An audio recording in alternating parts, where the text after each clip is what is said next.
All right, looks like we're getting started. Hello, everyone. Sorry we're a couple minutes late. We had just a couple issues in the background. I want to welcome everyone. My name's Mark Abizaid. I work here at the Othering and Belonging Institute with my colleagues Stephen Menendian and Samir Gambier. And we're super excited today to launch our groundbreaking National Segregation Project. This project includes a powerful new mapping tool, which is one of the most comprehensive efforts ever uh, to investigate the persistence of racial residential segregation in the United States.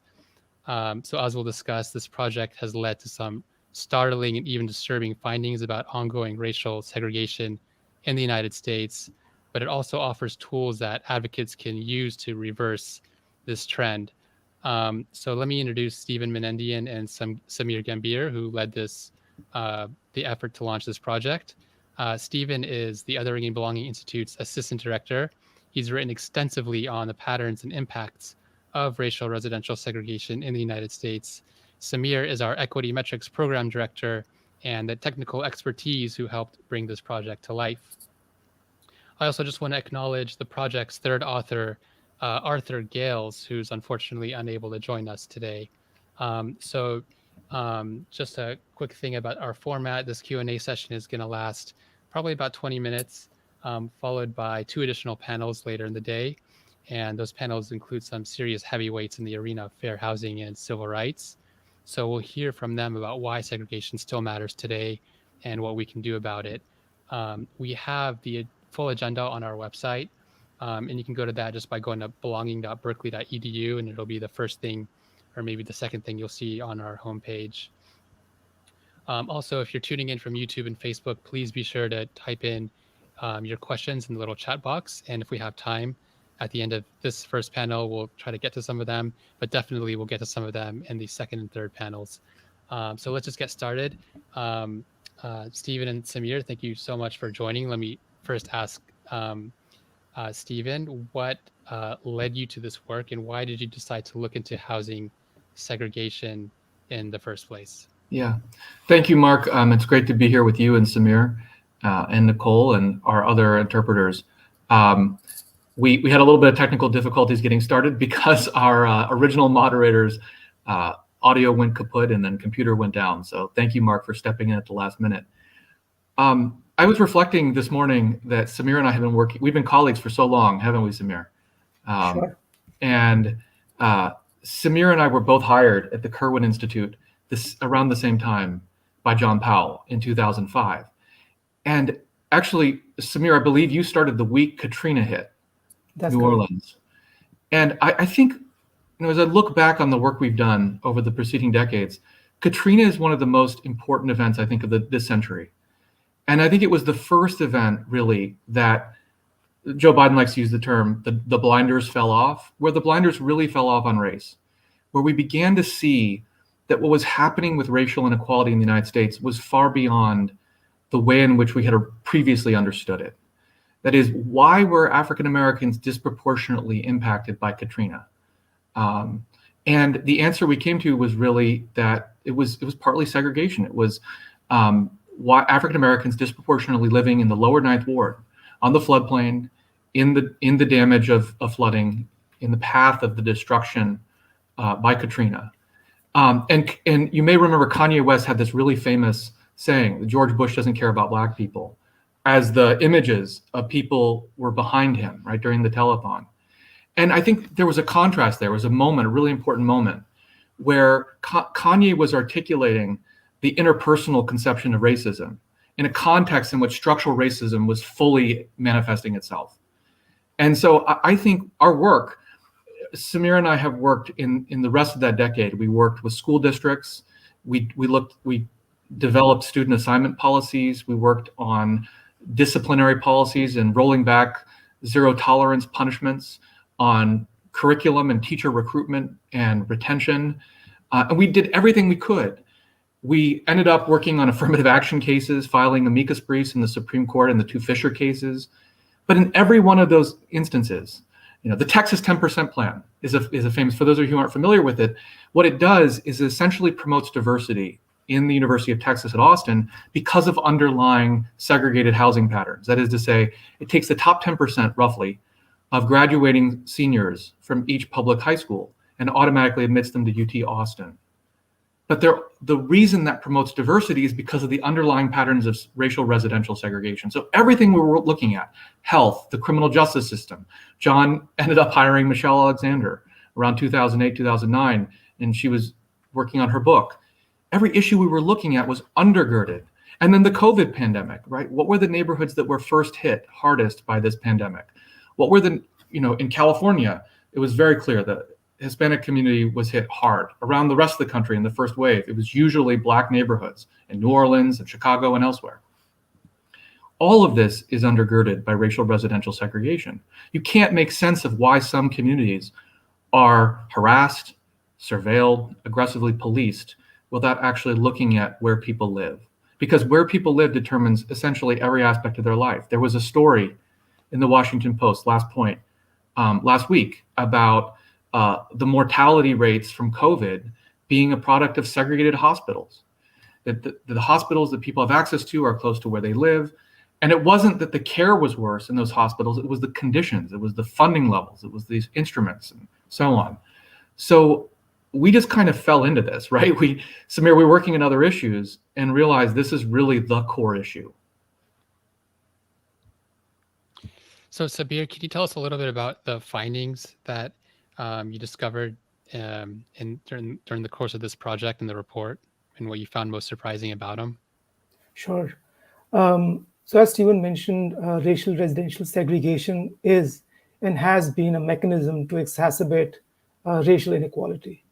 And our analysis in this project has been illuminating, and we've laid out our key findings in the web report.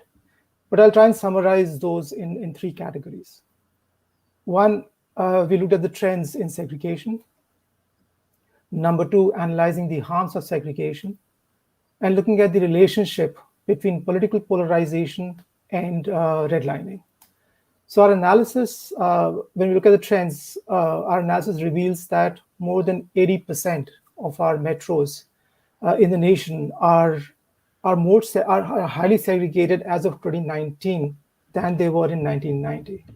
In the same time period, the diversity has grown, but unfortunately, that diversity has not translated into integration. Additionally, Rust Belt cities of the Midwest and Mid-Atlantic, such as Detroit, Chicago, Philadelphia, these feature as the top 10 most segregated cities in the nation. Not surprising, Midwest and Mid-Atlantic regions also turn out to be really highly segregated. On the analysis side, we see that neighborhood poverty in segregated communities of color is 3 times higher than neighborhoods with segregated white neighborhoods. Additionally, Black and Latino kids raised in integrated communities, they earn more than those raised in segregated communities of color, highlighting that racial residential segregation is a structural problem. Not surprisingly, median household income, home values, and home ownership rates in segregated white communities is much higher than in segregated communities of color. Likewise, when you look at the relationship between segregation and political polarization, we see that higher levels of segregation correlate with higher levels of political polarization. The relationship is not causal, but this can lead to political gerrymandering. Additionally, we see that more than 80% of our neighborhoods, which were redlined around in 1930s by the federal mortgage policy, turn out to be highly segregated in using our 2010 data. So all these are some of the highlights, some of the findings that we have with this report, but there'll be more. So I'll request people to dig into the report and see more. To your question on what are the surprising findings, is the most surprising finding is that the racial residential segregation is still really pervasive. We applied our functional integration measure and the segregation measure to 113 largest cities in the nation. And you'll be surprised to know that only 2 cities showed up as integrated. This clearly shows that the racial residential segregation is really deep-rooted. Thank you, Samir. We only have a few minutes left.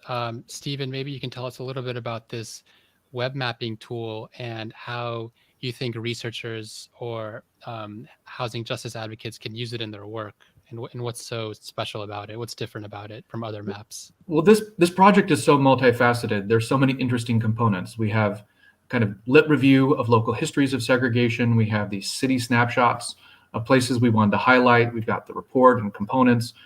But the interactive mapping tool is really the centerpiece of this project to try and illuminate, right, the actual extent of segregation.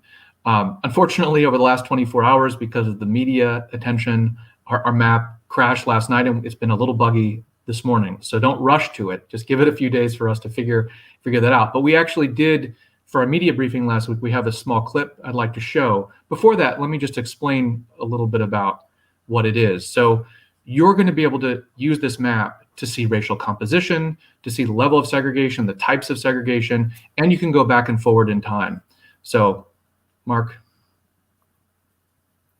So this is our mapping tool to really show how segregation is occurring across the United States.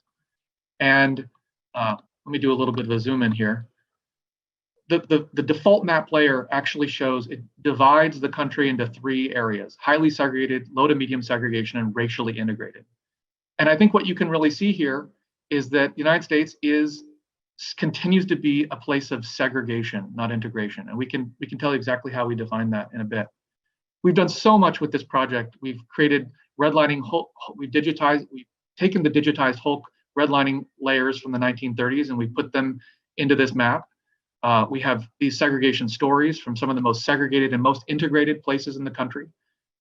We have the ability to change the year over time, so you can see the change in the level of segregation. And for housing advocates and experts, you can actually choose between one of basically 35 different measures of segregation. So let me just show you a little bit of an example of how this can work. So let me go into some census tracts. Actually, I'll do the address search. Take us into Oakland, the area, which is one of the most diverse regions of the country. Oakland, in fact, is almost one of the most diverse places in the world. Just so you can see how segregated it really is, right? So this is the Bay Area, the core of the Bay Area. This is East Oakland. These census tracts right here are in the 94th percentile most segregated. You can see here, it actually gives you our divergence index score. And for each tract, you can see the racial composition. You can do this, by the way, for anywhere in the country. You can see exactly how segregated it is. You can see the racial composition. You can actually see the change over time. We've also done some interesting disaggregation. You can change the geography from the city, the tract, the metro area here. But I think what you might also be interested in is seeing, let me change the measure back to our default. There's a lot here. We've actually disaggregated here between highly segregated white neighborhoods and highly segregated communities of color, which this more detailed view allows you to see. So these neighborhoods up here in Contra Costa County and the suburbs of Oakland and up here in Marin, these are exclusionary white enclaves, right? These are places where, opportunity they have the most significant investments in wealth and resources, and these are places where opportunity concatenates. And these are places where many, many communities of color are excluded, people of color, right? So you have lots of Latino, Black, and Asian communities in this corridor, and then these are where white people live. So this mapping tool allows us to see segregation in a much more detailed way than has ever been done before. Do you want to elaborate any more on that map, Stephen? Well, we have, I think, high hopes that, ordinary people will use the map and find their homes and look at their communities and see how they've changed over time. We hope that fair housing advocates can use it to sort of plug in the numbers. If a fair housing advocate or affordable housing advocate is trying to look to see whether a proposed affordable housing development will promote integration or promote segregation, we want people to be able to use the tool without having to hire an expensive, $500 an hour expert. to get that data. So we are trying to make this publicly accessible so that people have this data and information at their fingertips. It also is I think, very useful for journalists, as we've seen. It's been, we had, I think it was some 50 different stories written about it yesterday, and policymakers who want to better understand this issue. And, we're going to have some folks in the next few panels who are going to talk about this problem of persistent racial residential segregation and how it affects these other arenas of life. The last question I have for you guys is to talk a little bit about, this core of the problem that you see is segregation. It's not necessarily just one of being able to equalize resources. Can you talk a little bit about that? Yeah, it's interesting doing all of these interviews the last few days. One of the questions that's come up is, what do we mean by segregation? When you say segregation, a lot of people think of Jim Crow type segregation, right? Where you think of public accommodations, you think of, separate seating on buses and trains, or in restaurants and theaters, or pupil assignment in schools, right? Students by law being sent to black schools or white schools in the Jim Crow South. When we're talking about segregation, we're talking about something that's quite different. In the 20th century, there was an evolution, especially during the Great Migration, as African Americans moved west to the shipyards and war mobilization factories of the North, the steel factories of Pittsburgh, and the car factories of Detroit and out west. The rest of the country segregated, but we didn't segregate in a Jim Crow style. We segregated by where people live. African Americans were only permitted to move into a small number of tightly bound neighborhoods. And those are places that we know. In the Bay Area, it's Hunters Point, East Oakland, East Palo Alto. And so where people live shapes everything, right? Shapes their access to opportunity. But the kind of segregation we live with in the 21st century has evolved yet again. It's no longer about a small number of tightly defined neighborhoods. It's now about a regional pattern, right? Places like Ferguson, the 1970s were mostly white, today are predominantly black. And so we need to be sensitive to the evolution from public accommodation segregation to residential segregation, which, by the way, by 1940 was firmly entrenched around the whole country, to this new form of segregation, which is really about the municipality you live in, the tax base, the quality of public services, the environment, right? Do you live in a place that has healthy and safe drinking water, or a place like Flint that can't afford to upkeep the infrastructure, or is put under state receivership like Detroit or Newark, has crumbling schools or mold in the schools?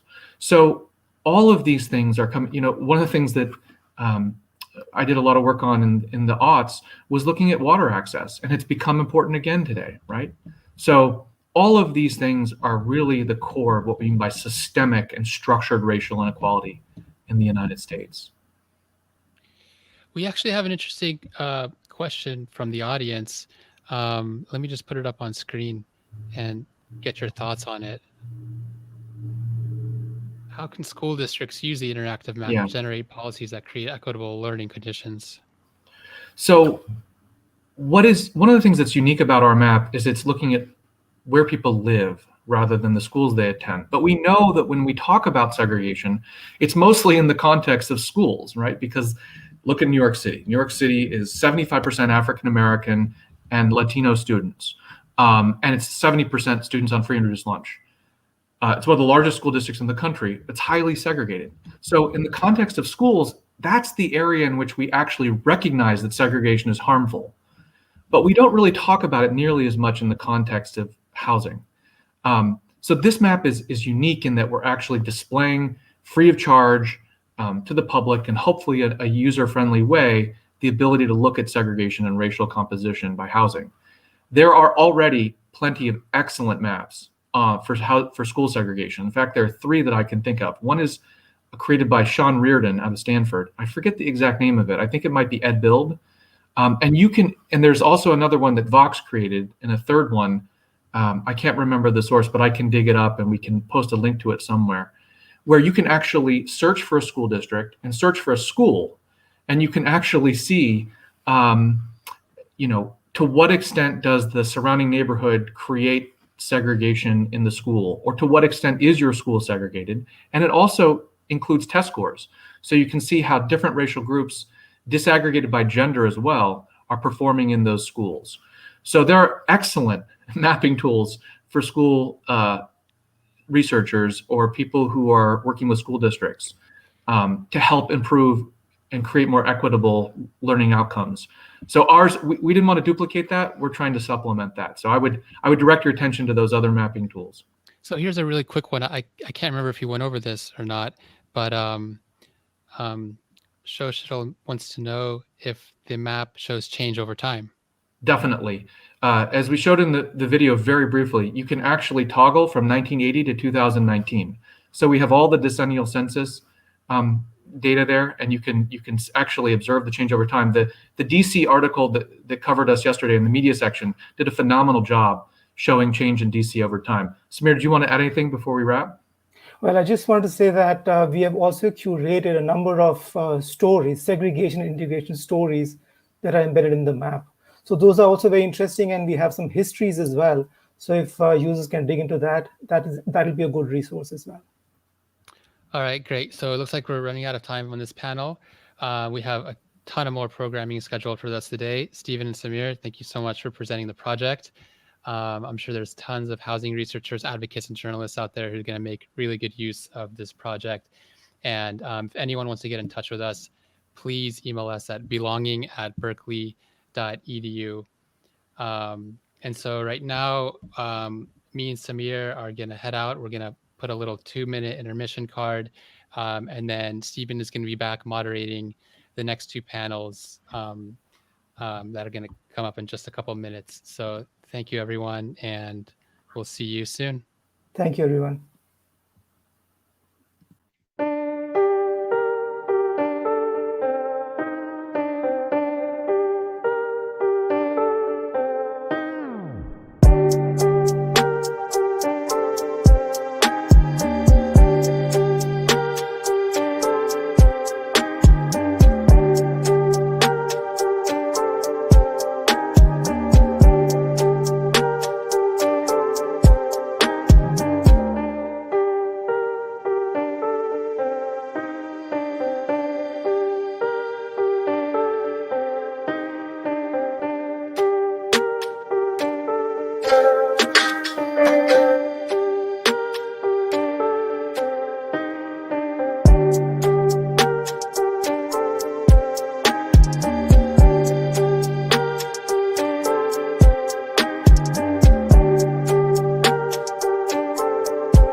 Welcome back, everyone. I am thrilled to be here with everyone. I'm going to introduce our phenomenal panelists here. So starting from below me on the screen is Richard Rothstein, who is the Senior Fellow at the Othering and Belonging Institute and a Distinguished Fellow of the Economic Policy Institute, where he works on policy issues regarding race and education, and a Senior Fellow Emeritus at the Thurgood Marshall Institute of the NAACP Legal Defense Fund. He's perhaps best known as the author of the 2017 bestseller, The Color of Law, A Forgotten History of How Our Government Segregated America, which recovers a forgotten history of how federal, state, and local policy explicitly segregated metropolitan areas nationwide, creating racially homogeneous neighborhoods and patterns that violate the Constitution and require remediation. Next, we have Marjorie Turner, who is a fellow at the Urban Institute and a nationally recognized expert on urban policy and neighborhood issues. She's analyzed issues of residential location, racial and ethnic discrimination, and its contribution to neighborhood segregation and inequality, and the role of housing policies in promoting residential mobility and location choice. She's also the author of the book Public Housing and the Legacy of Segregation. Marge previously served as Deputy Assistant Secretary for Research at the U.S. Department of Housing and Urban Development, HUD, from 1993 through 1996, focusing HUD's research agenda on the problem of racial discrimination, concentrated poverty, and economic opportunity in Americans' metropolitan areas. And we have my boss, John Powell, here, who is the director of the Othering and Belonging Institute and a professor of law and African American studies and ethnic studies at UC Berkeley. He is an internationally recognized expert in the area of civil rights, civil liberties, structural racism, housing, poverty, and democracy. He is the author of several books, including his most recent, Racing to Justice, Transforming Our Concepts of Self and Other to Build an Inclusive Society. And he was the lead expert witness in the landmark case of Thompson versus HUD and the co-creator of the Opportunity Mapping Framework. Welcome, everyone. So I'd like to start with a simple question, that's deceptively simple. Does racial residential segregation matter today? And if so, why? Marge, why don't we have you kick us off? Sure, thanks. And I just want to start by congratulating your whole team on this terrific product, huge, sprawling, and incredibly valuable product. And I see it as so important because I really share your view that our history of residential segregation in the US and the persistence of residential segregation across the whole country, it's produced a system of neighborhoods that are not only separate, but structurally unequal. Unequal in terms of schools, in terms of health, in terms of access to food, parks and recreation, environmental quality, access to jobs, and policing practices. And so those neighborhood disparities are driving inequity in absolutely every other dimension of our lives. Safety, health, education, employment, wealth building. They're undermining people's quality of life day to day. They're blocking people's access to upward mobility and opportunities for success and progress. And I think they are passing harms from one generation to the next. So this is fundamentally important to equity in our country and the future of our country. Thank you. Richard? I second everything that Marjorie just described. Perhaps I can just give it a little bit of specific illustration in the framework that she just presented. Let's talk about education for a minute. As you know, we have a big achievement gap in this country between Black students and white students. On average, African American students achieve at much lower levels than white students do. And the primary reason they do so is because they are concentrated in neighborhoods of severe social and economic disadvantage. And then their schools are overwhelmed by the problems that they bring to school and are unable to give them the kind of instruction that they deserve, and they're unable to take advantage of that instruction. So, for example, as you probably know, in many of the highly segregated neighborhoods that you've described in this mapping exercise, African American children have asthma as much as 4 times the rate as middle class children. And if a child has asthma, that child is more likely than a child who does not to be up at night wheezing and then come to school drowsy the next day. And if you have 2 groups of children who are identical in every respect, except one group has a higher rate of asthma than the other, that group is going to have lower average achievement by a very small amount because it's drowsier. Well, asthma is not the only condition that is disproportionately present in segregated neighborhoods. Lead poisoning. Lead poisoning has a measurable impact on IQ. And lead poisoning is much more prevalent in Black urban neighborhoods because there are more pipes, ancient pipes, lead-lined pipes that are bringing water to people's homes, more flaking paint from homes that were painted prior to the abolition of lead-based paint. Homelessness, much more prevalent in low-income segregated neighborhoods. Economic insecurity. You begin to add all of these up and you pretty much explain the achievement gap. And then when you concentrate children in schools where every child has one or more of these conditions, it's impossible for a school with that kind of concentration of disadvantage to give the attention to instruction that it would in a school where children came well-rested, healthy, well-nourished from economically secure homes. So that's just one illustration of how segregation creates the enormous educational problems that we have. I'll give you one other and I'll stop. Marjorie mentioned health. Well, African Americans, as you know, have shorter life expectancies on average than whites, greater rates of cardiovascular disease.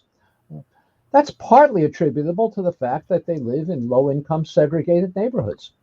More diesel trucks driving through, more trucks driving through their neighborhood, polluting the air, more stress, less access to grocery stores that sell fresh food. If we didn't have such segregation and such concentration of disadvantage and hostile environmental conditions, the African American life expectancy and cardiovascular rates should not be as much different from whites as they are today. So those are just two examples to illustrate what Marjorie so eloquently described. Thanks. John? Thanks for the question. It's again, I add to Marjorie's congratulations to the team and Stephen for pulling this together. And it's great to be with Marjorie and Richard. So the short answer is it's extremely important. And as the report sort of documents, segregation is a way in which we distribute opportunity. And so it's oftentimes we think of segregation, we think of it in racial terms or even religious terms. So it's like one racial group separated from another racial group. And oftentimes that's part of it. But segregation is how we distribute opportunity. So, and one of the reasons, as your report shows, white segregated areas along a number of indicators actually are doing better, not just in Black segregated areas, but sometimes better than integrated areas, meaning that they're hoarding more resources, hoarding more wealth, hoarding higher incomes, hoarding. So the whole idea of segregation, not necessarily fully conscious, is how do people distribute opportunity? And you could do it at individual level, and we do that, but that's inefficient. So segregation makes creating inequality efficient. It's an efficient way of actually replicating inequality. At a deeper level as well, so we didn't need to think about segregation as segregation from opportunity, not just segregation from people. How do we separate people, certain groups of people from opportunity, the kind of things that Richard and Marge have already talked about. But it's also doing more work than that. It's also distributing identity itself. In the social science, most social scientists agree that race is socially constructed, but almost no one pays attention to how it is constructed. And segregation plays a large role in terms of creating hard boundaries around social identities. So it really does some very fundamental work. And again, you talk about this in the report, the effort to bring opportunity to low-income, disproportionately Black and Latino areas is almost always outpaced by the speed and intensity of creating inequality, creating low opportunity by segregation. So segregation, in a sense, is more efficient at creating inequality and disparities than investing in low-income communities of color. So it's doing profound work at multiple levels. And there's virtually no reason to believe that will change. Thank you. I want to go off script with my next question because it strikes me that we are in this unique moment of opportunity in the country where we've had what the media has called a racial reckoning last year, right? And so there's greater public awareness of the structured role of racial inequality. I'm wondering if you could speak, I'll ask the hopeful question or the what's possible question towards the end. But for now, could you speak to how you perceive the relationship between sort of these three components: structured racial inequality, racial residential segregation, and the racial reckoning through understanding of police and criminal justice systems? What do you see as the relationships? So it's an open question. Who'd like to start? Why don't we go back around, Marge? Sure. It's really hard to focus on where the cycle starts. I think John's point of what an efficient system for separating us, making us identify with our separateness, and distributing both opportunity and threat or danger very efficiently and inequitably. This is a profound point. And it is not clear to me as I listen to renewed attention to racism and the structures of racism, which is encouraging. I don't hear enough attention to these profound patterns of where we live, where our children grow up, where we have our friends and relationships. So I hope that the tool that you've developed brings more attention to the tremendous impact and damage that residential segregation is doing, and helps people understand that if we genuinely care about promoting racial equity in our country going forward, we've got to knuckle down and dismantle this system of separate and unequal neighborhoods that we've built. Richard? You're muted. There you go. I didn't mute myself, yeah. Can you hear me now? Yes. Okay. You mentioned structural racism, and it's a term that most people don't understand. I think it's important to make it concrete. So let me give you an example of how it works. One of the ways it works is that once you have two separate and unequal communities, any policy that you implement, any practice you implement is going to affect those two communities differently. And not necessarily to the disadvantage always of African Americans, but almost always to the disadvantage of African Americans.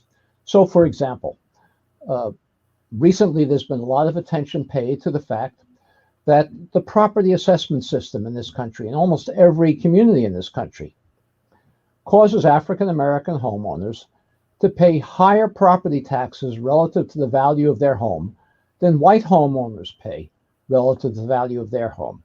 This is not because of racially explicit policies, it's structural racism. It's because any property tax system that you adopt almost inevitably is going to affect Black and white homeowners differently. For example, if you don't reassess properties every year on a regular basis, if white neighborhoods are appreciating in value faster than Black neighborhoods, property assessments in Black neighborhoods are going to be closer to the real market value of homes in those neighborhoods than property assessments in white neighborhoods, which are going to be much lower than the real market value of homes in those neighborhoods. It's what the lawyers call a disparate impact of a race-neutral property tax assessment system, and there are many, many other reasons why this happens. So that's what I think you mean by structural racism. Once you have two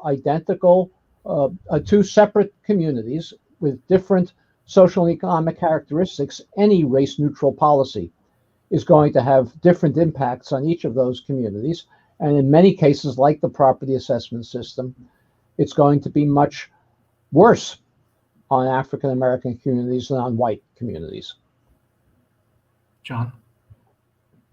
So Again, agreeing with Marge and Richard, I think the sort of reckoning, the sort of focus on race is actually positive things, but there are also some, from my perspective, some serious blind spots and probably even some negative. One of the ways, I mean, what happens with George Floyd and Derek Chauvin, important, really awakening for the country, but to some extent, not entirely, but it focused on a police officer and the police, not on the larger system. And there's some, as people talk about the qualified immunity for police and things like that.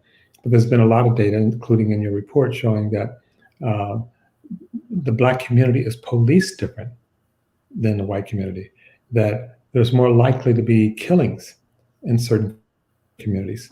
So that's spatially. So there's a geographic dimension to this that moves beyond just what was the training of the police or even the police department. Several years ago, I was involved in a study looking at racial profiling. Again, very geographic. And some people explain the disproportionate focus on Blacks by saying, well, you know, Blacks are more likely to be in the streets. If they may use drugs the same race as whites, but they're more likely to be in the streets in terms of using theirs, so whites are more likely to be in a house. Turns out that's not an explanation, because in part, the greatest profiling, disparity in profiling, was when Blacks wandered into upper middle class white communities or lived in those communities, because there was an assumption that those communities are for whites. And so literally it's like people get stopped. Why are you in this community? I've been stopped asking, what am I doing here? Not because I was veering in traffic, but it's like just visually. So I think it's great that there's more focus. I think the focus needs to be a little bit more nuanced, and it does need to focus on structures. And let me just say one other thing about structures. It's not that there's just structural racism. Structures almost always bias. Structures carry certain values and assumptions, and they're designed to do something. And in the research terminology, they are oftentimes built normalizing on a certain population. So think about when we were testing for AIDS, it was normalized on white males. And the way AIDS showed up and acted in terms of Blacks was not the same. Even in terms of tests, we found out that most recently with COVID, that the test was apparently not enough women were in the test. Women were actually being oversubscribed with the vaccine because their bodies are generally smaller. And so it had a gender bias in it. I use the example sometimes of an escalator. You know, if you're in a wheelchair, an escalator doesn't work for you. So almost all structures carry certain bias. And sometimes it's deliberate, oftentimes it's not. One of the sort of interesting examples, think about bathrooms at public sporting events. You see men zipping in and out because they have urinals, and women are in these long lines. And in California now, we've said any new public arena has to be built differently. Again, it wasn't necessarily that someone deliberately decided to disadvantage women, but women are disadvantaged in going to use the bathroom in halftime at a sporting event in most of America. And the same phenomena, with even more so, happens in terms of race. And multiple reasons. Sometimes it's just economic. I'll give one last example. Why do we overbuild low-income housing in low-income areas? Well, one could say racism, but one also could say housing, the land is cheap. So it's like, let's look for where we can build the most housing because the land is cheap. Oh, it happens to be cheap in areas which are disproportionately Black. So we actually concentrate more housing in those same areas. And then those kids, if it's family housing, go to schools which are already overpopulated with kids on free and reduced lunch. And so that mechanism keeps perpetuating itself. And we produce not just what Richard called the achievement gap, we create an opportunity gap. And it's perpetuating. There's so many factors that are interrelated, and it actually disadvantages people, and with a very strong correlation with race and other factors. Continuing to go just off script for another question, many people care a lot about the racial wealth gap, and about health outcomes and health inequalities with respect to race. And that's become especially acute during this pandemic. I'm wondering if, given your extensive writing and research on these topics, if you could speak to either one of those phenomenon and how it's linked to racial residential segregation. Anyone can start. Well, I'll be glad to start with wealth. There's, I think in the introduction, Stephen, you and Samir talked about how Black people moving to northern and western cities were not only constrained to live in only a few neighborhoods, but were then denied public sector programs to help buy homes and begin building wealth in those communities. And that disadvantage in the early middle part of the 20th century gets passed from one generation to the next. Where white families, starting from pretty modest beginnings, have been able to buy homes, build wealth, pass it to their children, buy homes in appreciating neighborhoods, escalating to the point where we can set our children up easily with wealth transferred from generation to the next for college, for business investment, for home ownership. Black families putting in absolutely equal effort all along the way have been at a widening disadvantage with respect to wealth. And the challenge then is that these inequities that we've built are really difficult to disentangle. There is no super easy fix now to expanding access to home ownership, home equity, and wealth building. There's no easy fix to that. The solutions are going to have to cut across domains to repair the damage that our public policies have done. And in particular, we need to be sure that when we try to tackle segregation, we're tackling both the separate dimension and the unequal dimension. And we can come back and talk more about that later, but focusing only on remedying the separate or only on remedying the unequal, I think is going to fall short. Well, let me elaborate a little bit, if I may. Marjorie, it's great to have you set me up like this all the time, but let me elaborate a little bit on this wealth gap issue.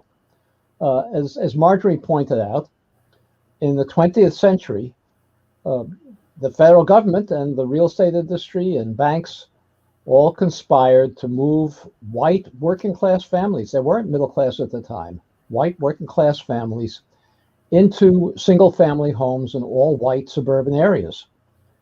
At the time, nobody had any idea that this was going to generate wealth. Nobody knew that those neighborhoods were going to appreciate in value the way they did.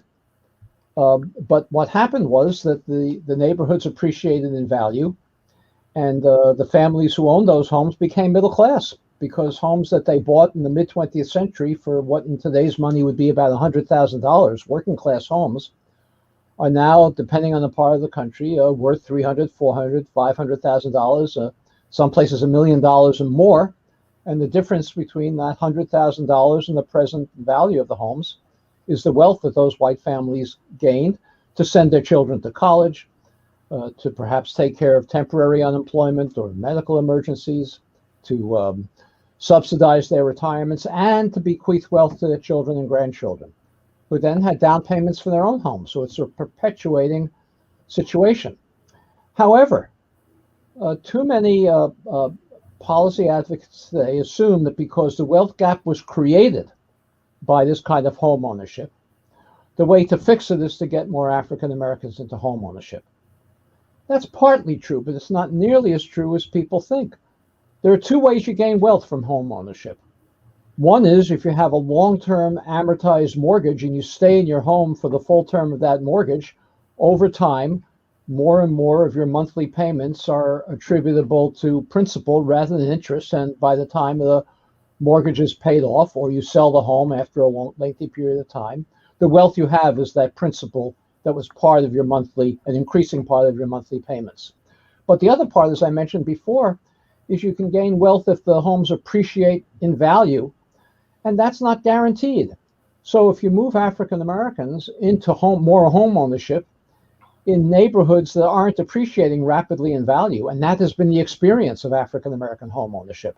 African Americans have not gained wealth from home ownership the way that whites have, except through this payment of an amortized mortgage. If you move into a home in a neighborhood that's not appreciating in value, you don't get that extra big boost in wealth that white families got from moving into homes that unpredictably were in neighborhoods that were going to appreciate in value. So we have to think much more broadly about the wealth gap. The other way that families gain wealth is by having high enough incomes to save from their incomes. And that today for African Americans is perhaps as important a means of wealth generation as moving into homes in the hope that it's going to be in a neighborhood that's going to appreciate in value. And so we can't separate out racial policy from economic policy. So long as so many African Americans are working in occupations where the income is too low to support substantial savings, we're not going to be able to address the wealth gap in the way that we would if they were able to save from their incomes. So let me add my voice to this, and thank you, Marge and Richard, for setting me up. Stephen, no, I've been playing with the idea of writing something about complexity and nuance, because I think that these issues are all complex and nuanced, and if we understand that, it not only helps us understand the issues better, but it actually helps us move to solutions, so we don't make an intervention, as Richard suggested, and actually continue to perpetuate the problem. So let me just talk a little bit about the problem. So first, there is a serious wealth gap, but it's different than we think. So if you look at low-income whites, the wealth gap between low-income whites and low-income blacks is much smaller. Makes sense. And it becomes larger up the scale and becomes really big when you get to like 1% or top or 0.1%. So it's both a combination of race and class. You also need to look at not just private wealth, but also public wealth. So there are things, to go back, if we were able to equalize the wealth between the poor whites and poor blacks, in some way we say, great, now they're equally poor. And I don't think that's what we want. So we actually also have to look at how much wealth a healthy family society has. And we'll find that, yes, there's a racial wealth gap. It's not as big at the low end as at the higher end. And so it calls our attention also to low-income whites. But whites, even low-income whites, by and large, have a different phenomenon than low-income blacks. So that's one. To Richard's point, housing has been the major vehicle for the creation of the white middle class and for the creation of white wealth in white middle class. It's less true now for whites. Only, I think, 49%, I think, of white wealth is in housing. A much higher percent is in housing for blacks. And I worked on a program in St. Paul, Minnesota, where they were trying to increase the home ownership of blacks and Hmong, actually. And they asked me to advise the community because the community was somewhat skeptical. And after looking at it carefully, I said, great program to get to be a homeowner, but you're not going to have wealth appreciation. Because the housing that the city had sort of designated for this experiment was low appreciating, excuse me, low appreciating housing. And people, they said, we're not doing that. We're not going to spend money on housing that's not going to appreciate. Why would we do that? And the city was very annoyed with me. It's like, you talk people out of the program. And I said, no, I gave them information about the program. And people assume that if you buy a house, it's going to appreciate and it's relatively equal. It's not. We pay, David Russ talks about a segregation tax, that if you live in an area that's deeply segregated, a black area, for example, that's deeply segregated, you will be not only pay more in terms of taxes and other things, but it will appreciate less. And so you have to attend to that as well.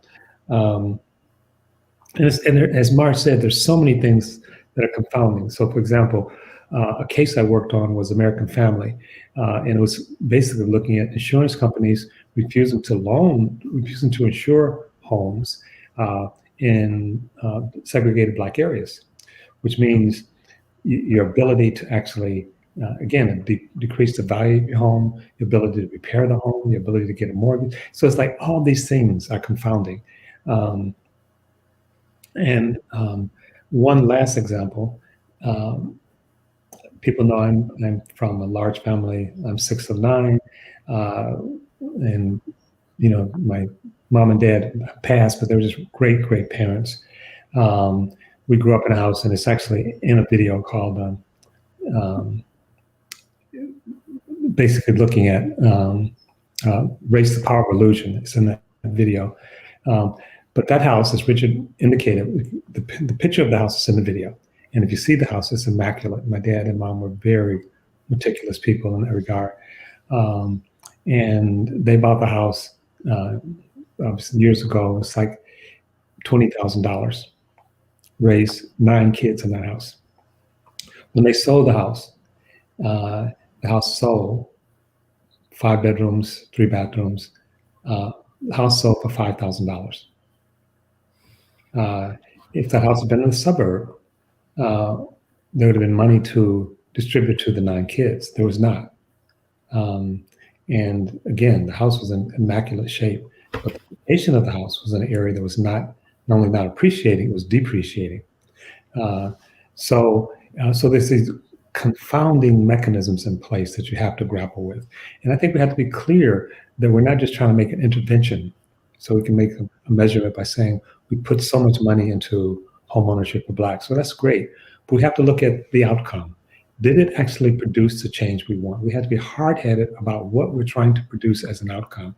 And instead, both in the area of schools and other areas, too often we say, there's more money for schools. That's great, the Millikan case. But Black kids are falling further behind. And the goal was never just to have more money for schools. The goal was to actually do something about that opportunity and achievement gap. So I think that with wealth and other things, if we really want to close the gap, we got to better understand it on one hand, and then do whatever it takes. And as you know, in terms of making interventions, sometimes there are unintended consequences. So we have to be willing to adapt and say that we really are trying to make a difference in terms of outcomes, not just in terms of inputs. Thanks, John. Before I go to the next question, I want to give Marge and Richard an opportunity to add anything they may want to add.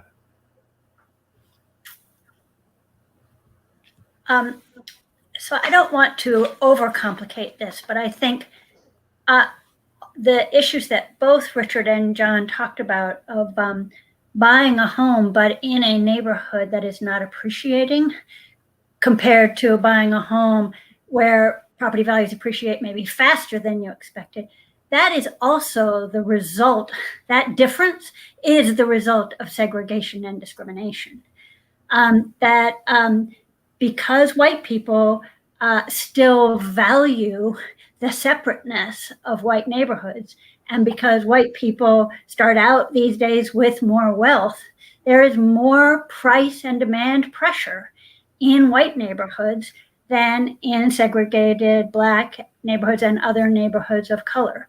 So this is a self-perpetuating cycle that we've built where the fear of integration and the demand really for wealth hoarding, as John mentioned, continues to drive the wealth disparities that we launched through public policy in the middle of the last century. And the reason I'm a little hesitant about talking about that self-perpetuating cycle is that it may lead to a conclusion that there's nothing we can do about this, that we're trapped in a negative spiral. And I really resist that conclusion. I think we built this. It's our obligation to repair it. And we are capable of crafting the combination policies, modifying them over time as they work and don't work, and really put our focus on narrowing equity gaps across domains that are driven and sustained by segregation. Well, let me respond a little bit to that and add a point or two. I don't suggest in any way that there's nothing we can do about it. There's a lot we can do about it. But with the intense focus that we have these days, very recently, on race, we tend to forget that there are other aspects of this that are not specifically racial. The biggest aspect of it is the growing economic inequality in this country and the loss of purchasing power by working class families. That's an economic problem. It's a problem of economic inequality. As you probably know, since the early 1970s, the wages of working class families, of non-supervisory workers, have been a smaller and smaller share of productivity gains over time, and almost all of the productivity gains this economy has made in the last 40 years have gone to the owners of capital rather than to workers. That's a problem that is as powerful a way, if we can redress it, of addressing the wealth gap as what we can do in housing. I'm not saying what we can do in housing is not important, but it's as powerful. And we need to focus on those kinds of economic policies as well as on racial policies in order to address it. The second point I would make is that the reason that there's so much demand, greater demand for housing in white neighborhoods than in low-income segregated neighborhoods is not only because of whites' preference to live in segregated white neighborhoods. That's part of it. But it's also because segregated black neighborhoods have more industry there, more pollution, less, as I mentioned before, less access to grocery stores that sell fresh food, less access to transportation that can get you to good jobs. These are all characteristics of segregated neighborhoods that make them less desirable places to live than white neighborhoods, quite aside from the desirability that white neighborhoods have for whites on a racial basis. Thanks, Richard. So one of the questions that I wanted to pose for you is, what would you say to people who say, and Richard, you were leaning into this a bit, that the problem that we're confronting, and you can define the problem however you'd like, isn't segregation and the consequences or effects of segregation, but just inequality writ large. Do you think it's possible to solve inequality in a segregated society? Anyone? No, but I thought you were asking me. Okay. No, go ahead. No, you first. Well, no, I would say it's both. It's both. Simply addressing the economic inequality will not fix this because of the inherited advantages that whites have in our economic structure over African Americans. If, for example, John mentioned before St. Paul, the Minneapolis, brought to mind Minneapolis, that recently, in an attempt to address racial inequality, abolished single-family zoning throughout the city. Well, there's no reason to believe that if you build triplexes in high opportunity areas that were single family zoned, that will increase African Americans' access to them because they'll be outbid by whites. So it's unless we have affirmative action in housing policies, in addition to economic reform, we're not going to be able to solve this problem. So I think we need to keep in mind that it has to be both. And one of the things I began by saying earlier is because of the wonderful attention that we've had recently on racial inequality, we can make the mistake of thinking that's the only problem that we face. So totally agreement. We need to do both. But I want to loop back to a point John made, which is while we do both, we need to be monitoring whether we are making progress on the racial equity gap. And if we're not, we may be addressing other kinds of inequality, but it is possible we could make that kind of progress without narrowing racial equity gaps. So I really think we're all in agreement.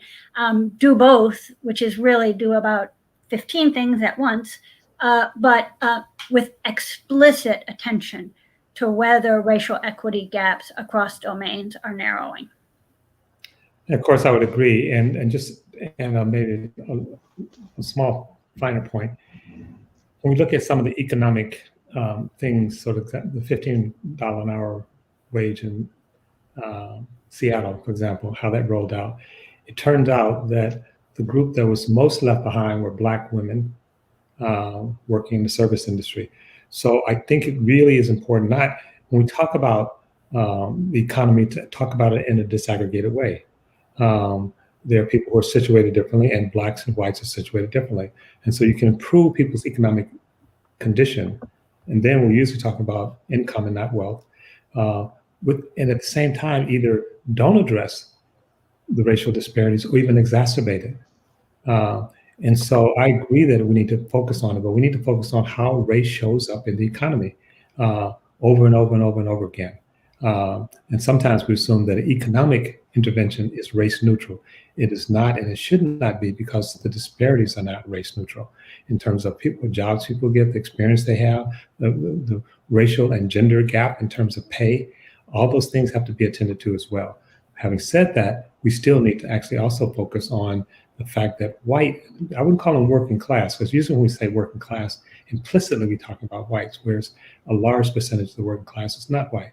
But when we're talking about white working class, we do need to attend to their stagnation that Richard talked about, but also the gap between their experience and the working Black and brown working class and women working class as well. So again, I agree with, it's a complex problem. And as Marge said, part of the reason maybe people avoid complexity is because it's hard, but also sometimes people feel like, well, it's too much to do. That's just I can't do everything. And we can't do everything, but we can be very smart in what we do and very strategic. Two more questions, then we're going to get our audience questions in here. During the presidential primaries, there was an exchange between Kamala Harris and Joe Biden about busing in Berkeley. Kamala explained that she benefited from a desegregation plan in schools in Berkeley. And Joe, at the time, had been in government and opposed busing for desegregation. And I think that, to some extent, was emblematic of a debate that people have had about the experience of desegregation, and some who feel that it was either a failure or a bad experience. In our report, we cover some of the social science. Rucker Johnson at Berkeley has written about that. How do the three of you think about those narratives and debates?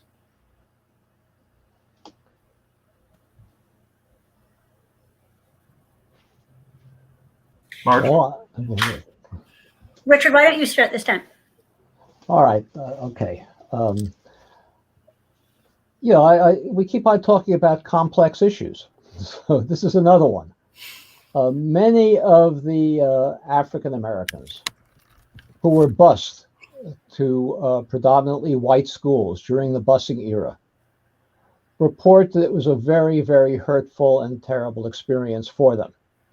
They suffered nonstop, what we now term microaggressions, in the schools that they went to. They were discriminated against. We did not have two-way busing to a very great extent, because although African Americans were willing to participate in the integration program by being bused to predominantly white schools, whites used their political power to prevent the busing from bringing their children to predominantly Black schools. So it was a bad experience. Many of them who were interviewed later as adults said they would never subject their children to that experience if they had the opportunity again. However, what the social science research shows is that the children who participated in busing had much more successful adult outcomes than comparable children who didn't. Difficult though the experience was for them. And, if you look around today at the professional African-American middle class that participated in busing in the 1970s, they are disproportionately successful. That's where a good part of the African-American professional successful middle class today comes from, is from children who were bused in the 1970s. So it's true, it was a very difficult experience for the people who participated, the African-American children who participated, but they received enormous benefits in terms of their experience, their life success, their adult earnings, and so forth. So it's a very complicated issue.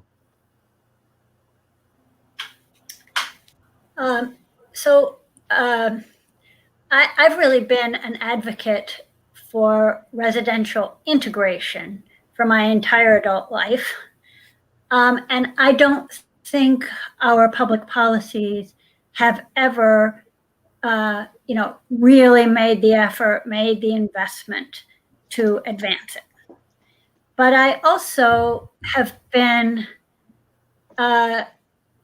trying to listen and understand better the perspective of African Americans who are skeptical of or resistant to the idea of integration. And as I listen and learn, one of the people I've learned the most from has been John Powell, highlighting the importance of two really profound concepts, and I hope I have absorbed them fully. One is about people's autonomy and power over their circumstances, individual and collective. And the second is about the sense of dignity and belonging. And I think that our earlier half-hearted efforts at integration missed both those concepts. I don't think people of color had autonomy and power in those strategies. And I don't think we considered the values of dignity and belonging. People like me, white people who were proponents of integration, were too quick to think that the neighborhoods in which we lived were unquestionably great places for everybody to live. So as I think about this more, I think our next generation of policy in this space has to give more voice, more power, more choice to people of color, and really dig into what it means to respect the dignity of people other than us and create places where we can all feel like we belong.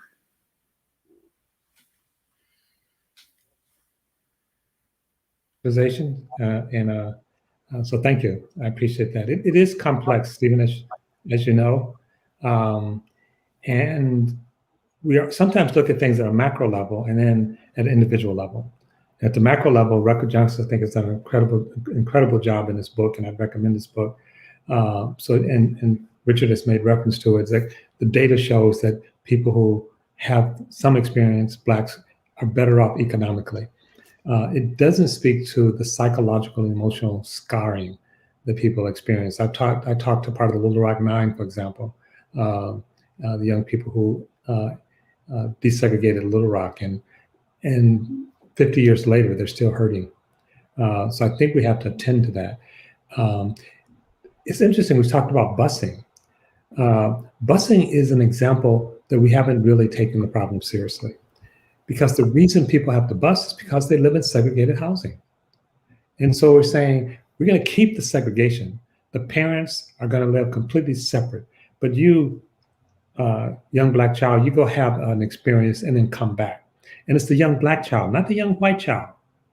So we're taking all these social problems and ills and putting them on 10 and 12 years old, and then we send them into, I think we could accurately say, a hostile environment. I actually was bused, and literally we fought from the moment we got off the bus. That's what I don't remember learning one thing. I remember the fights. That's not integration. That's not even desegregation. And we conflate the two. And so we've never actually tried integration in a meaningful sense on a large level. There are examples in terms of schools and school districts, but we've never really tried it. And it's not like busing, asking people if they like busing, it's like asking people if they like chemotherapy. right? It's like busing is really, from my perspective, a weak solution to a very strong problem. And so, no, I don't like chemotherapy, but is it better than cancer? And so we need to raise the bar, redefine it. And yes, so two other terms I want to throw out is that in the Supreme Court case dealing with affirmative action in higher ed, the court asked the question, what is critical mass? Why is that such an important concept? And I feel like mainly the lawyers flubbed it, but the idea of critical mass is that your group is present in a large enough number so they're not pointed out, they're not sticking out, they're not being noticed all the time. And many of these efforts to desegregate, we didn't ever achieve critical mass. So the Black students, the Latino students were always aware that they did not belong, that they were going to a white school. In my mind, if we had true integration, there would not be a white or Black school, and the school wouldn't belong to the white children, and the Black children are there as guests. They would fully belong, as Mark said. And we haven't really tried that. We know it works, but we haven't really had public policy to support it. And the last thing I'll say is Jim Ryan, who's now the president of Virginia, but was also a law professor, he wrote an article several years ago saying, we in America has given whites a veto over integration.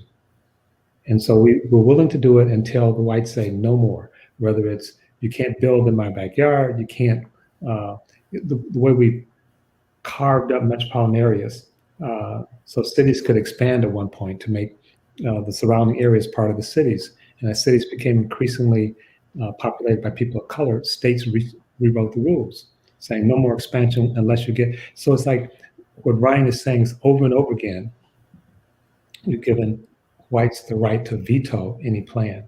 And the last thing I'll say is I think, it's complicated. It's not, the data shows that more and more whites actually conceptually want to live in integrated neighborhoods. But there are all these caveats, which are real. You know, I have a 12-year-old granddaughter, or soon to be 12-year-old granddaughter. And so I think with my daughter, I think about schools, you know, and you end up backing into thinking about race. You think about safety, you think about parks, you think about all these other things that are oftentimes associated with race. And that's legitimate. In New Jersey, people worried that white people worried that if Blacks moved in, the value of the house would go away. And they ended up creating an insurance policy. And they didn't leave, right? I mean, we didn't have white flight. So there are all these issues that are tied to it that are not necessarily motivated by a narrow concept of racism, but race is imbued throughout these questions of, you know, value of the house, appreciation, schools, parks, you know, so again, which makes the issue very complex. But busing, no one wants their kids to be bused, although, I am by this, in most of America, we do bus kids. You get out of urban areas and kids get on the bus all the time. We lived in New York and we lived in Brooklyn, and my daughter went to school in Manhattan. But the idea is that she was getting she went to Hunter. The idea that she was getting something really positive, and we were exercising some agency, dignity, and power in that process. It wasn't someone saying, you know, you're going to do this and you're going to go to this white school. And anyway, so I think the story is complex. And I think most of the attack on integration is really an attack on a bad desegregation phenomena that we experimented with for a short period of time. Richard, I looked to me like you wanted to chime back in. So I want to give you that. No, I don't need to repeat myself. Thanks. Okay. I've worked with John for nearly 2 decades, and I learn from him something new every day. Thank you, John. It was brilliantly put. So here's the last question that we're going to get to the audience. So given your decades of experience on these issues of racial inequality, Richard, before you became uber famous with your book on housing, you were doing a lot of work around school and education. But given all the work you've done on these issues collectively, what gives you hope today? What paths do you see forward? And you feel free to parse that question however you'd like. Let's go around. Marge, why don't you start? So I'm afraid my answer is going to be somewhat mundane. But at the end of the Obama administration, I think I said more than once how optimistic I was about the new regulation they established to live up to the longstanding mandate to affirmatively further fair housing.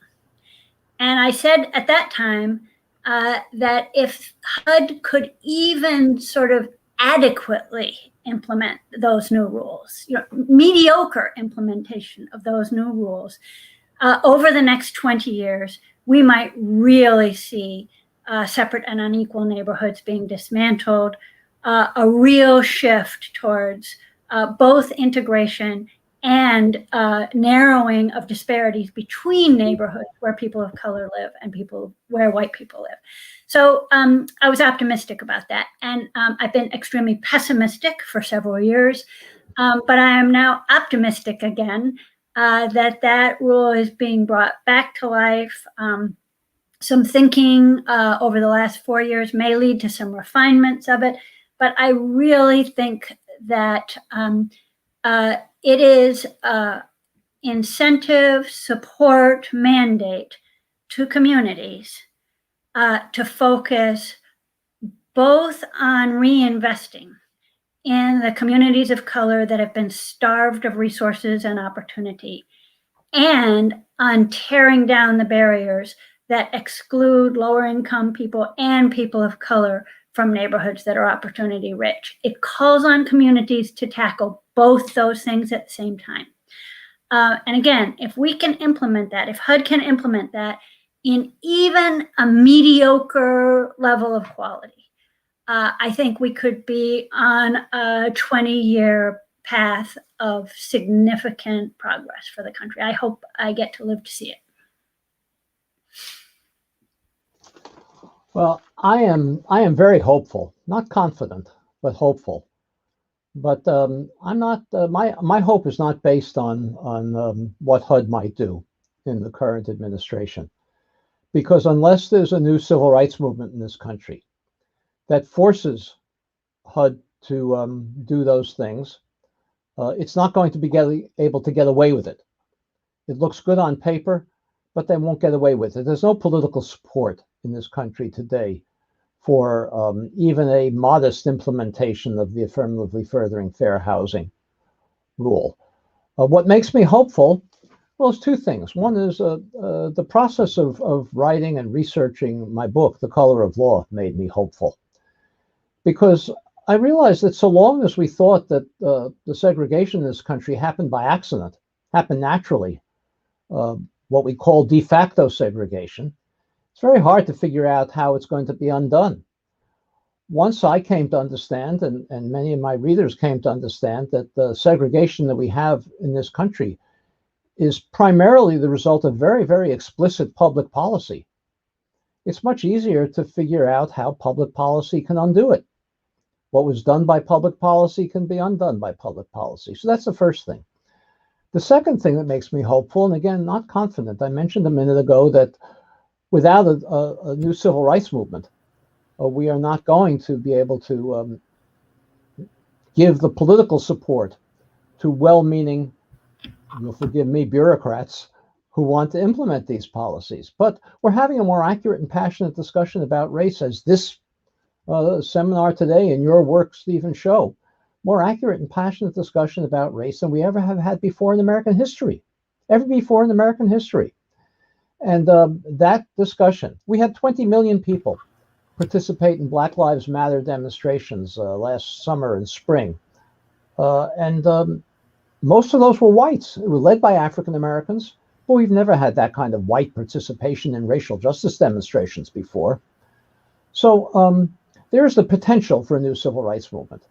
It needs to be organized. It needs to take much more careful and deliberate action. It needs to focus on housing and not only on police abuse. Police abuse is a critically important topic, but we need to begin to focus mass movement pressure on housing issues. But out of that passionate and accurate discussion that we're having about race in this country today, I think it's possible that a new civil rights movement will emerge. And if it does, then the things that Marjorie is hopeful about may actually come to pass. Well, and Stephen knows that I don't organize much around hope, but I do think that there's some possibilities. And certainly I think there's no cause for despair, or maybe some cause, but the cause for thinking we can do something, I think, is even greater. And one Richard mentioned in terms of the country's at this funny place, because what we're seeing is a incredible call to sort of understand and rethink racism in America. And at the same time, an incredible call to go back to an old system of Jim Crow. So both of those things happen at the same time. And there's a lot of support, both in terms of people who are normally associated with power and people on the streets. So it's a sense worrisome, right? We're sort of like without much of the firepower, meaning guns and bullets, we're relitigating the Civil War. We're relitigating the idea. I mean, there 30% of white Americans now strongly identify with being white as a political space. That was not true even 10 years ago. And so there's stuff that's pulling us apart.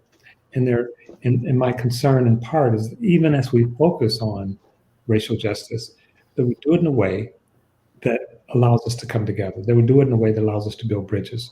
And so one of the things I liked about what Richard said is bringing the economy into the discussion and including low-income and poor whites, not to displace the race question, and not saying low-income whites are exactly the same position as low-income blacks. They're not, but they deserve some attention.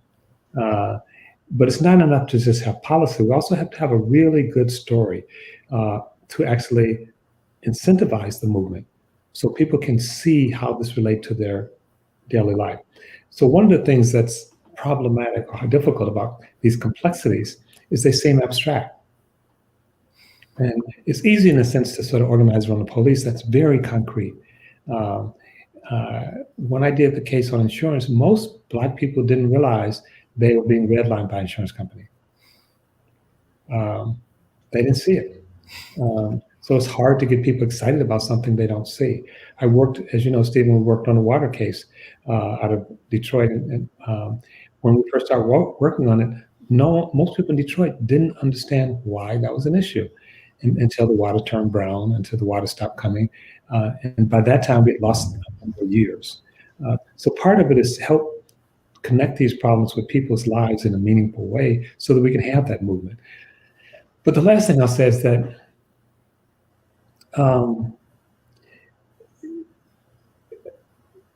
I think America really is many Americans are trying to do something different.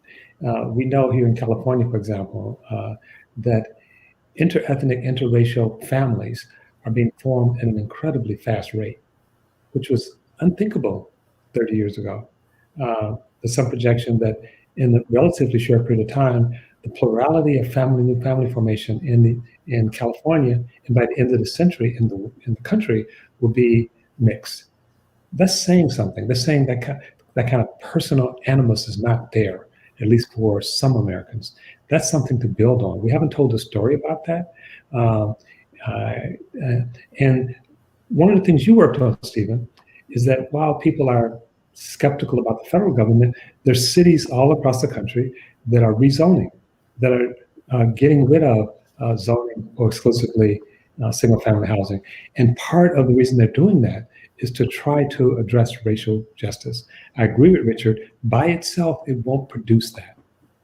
But at least there's the goal. And I think we should be helping them saying, okay, you need to do this, this, this, this, if you're going to do that. And then you need to follow the data and make interventions. So people are trying. I just think they're not, because the problem is complex, they want a single answer. And there's not a single answer. But I think there's an openness. And I think we should help in terms of helping people take that complexity and not being paralyzed by it and figuring out strategies to move forward. Thanks, John. I think we actually have a question about zoning from the audience. So Holly says, can you please address zoning changing from single family to multi-unit zoning? Many believe it is not enough to reduce housing costs without specific requirements for affordability. Thoughts? Well, I'll start since I brought it up in this work we've done at the Institute under your leadership, Stephen. Like all these things we're saying, right? So housing is a complicated problem. We live here in the Bay Area. Oakland has thought of as a sort of a Black Mecca in the Bay Area, has lost over a third of its Black population. San Francisco, which had the largest percentage of African Americans of any city west of the Mississippi, is now under 4%.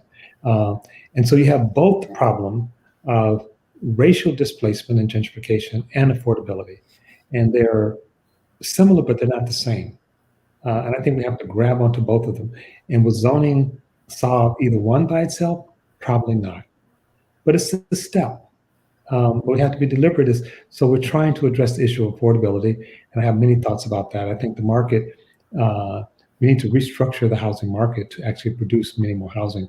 We're over 2 million units short in California. As long as we're that short of housing, affordability is going to be a problem.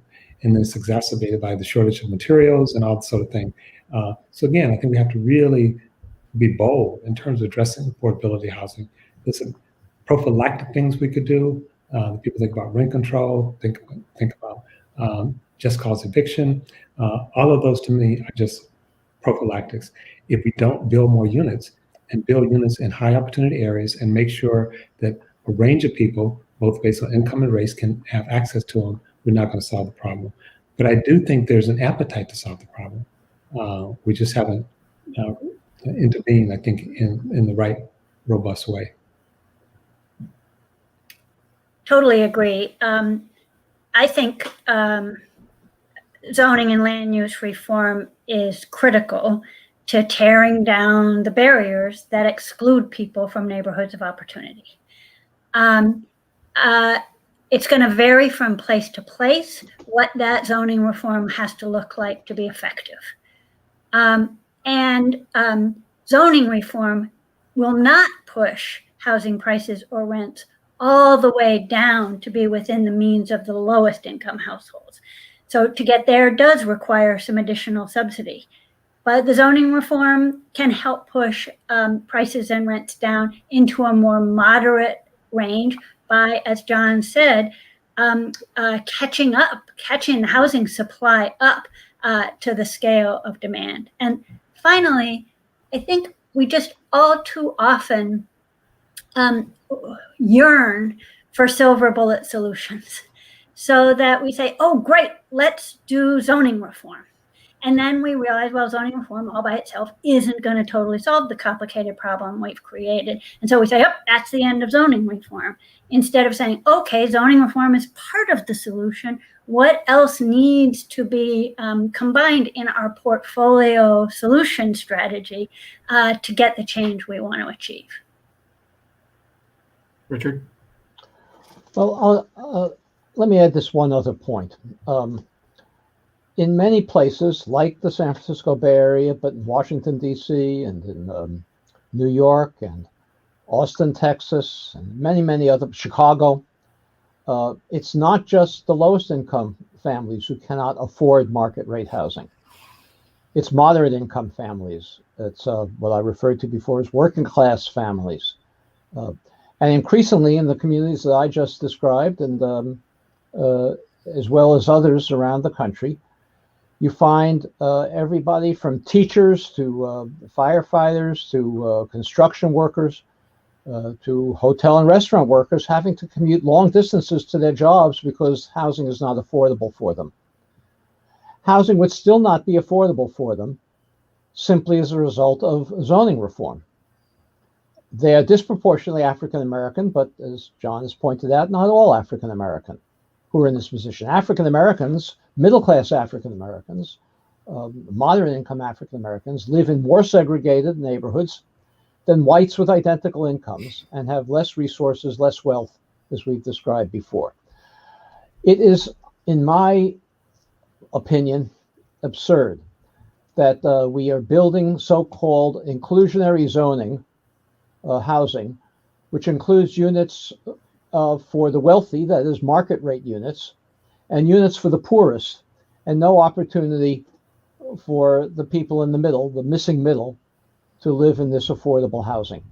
The federal government, as John mentioned before, subsidizes the lowest income housing through the low income housing tax credit primarily, and slightly higher income through the Section 8 program.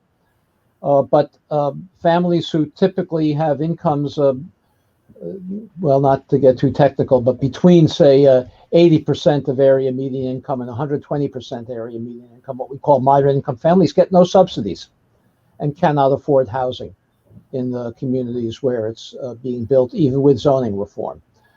So we need a subsidy program for moderate income families as well as low income families. And the opposition to it is going to be and is enormous, because people say, and there's some truth to it. I don't mean to minimize the truth. With limited resources, we need to subsidize the housing of people who need it the most. And if we have a choice between addressing homelessness and addressing 2-hour commutes, we should address homelessness. Well, we need to do both, because we're not building a healthy society by hollowing out its middle in any community. And so we need and I'll make one final point, which I'm sure will be controversial. There is no more inefficient way of subsidizing housing than the way we're doing it now.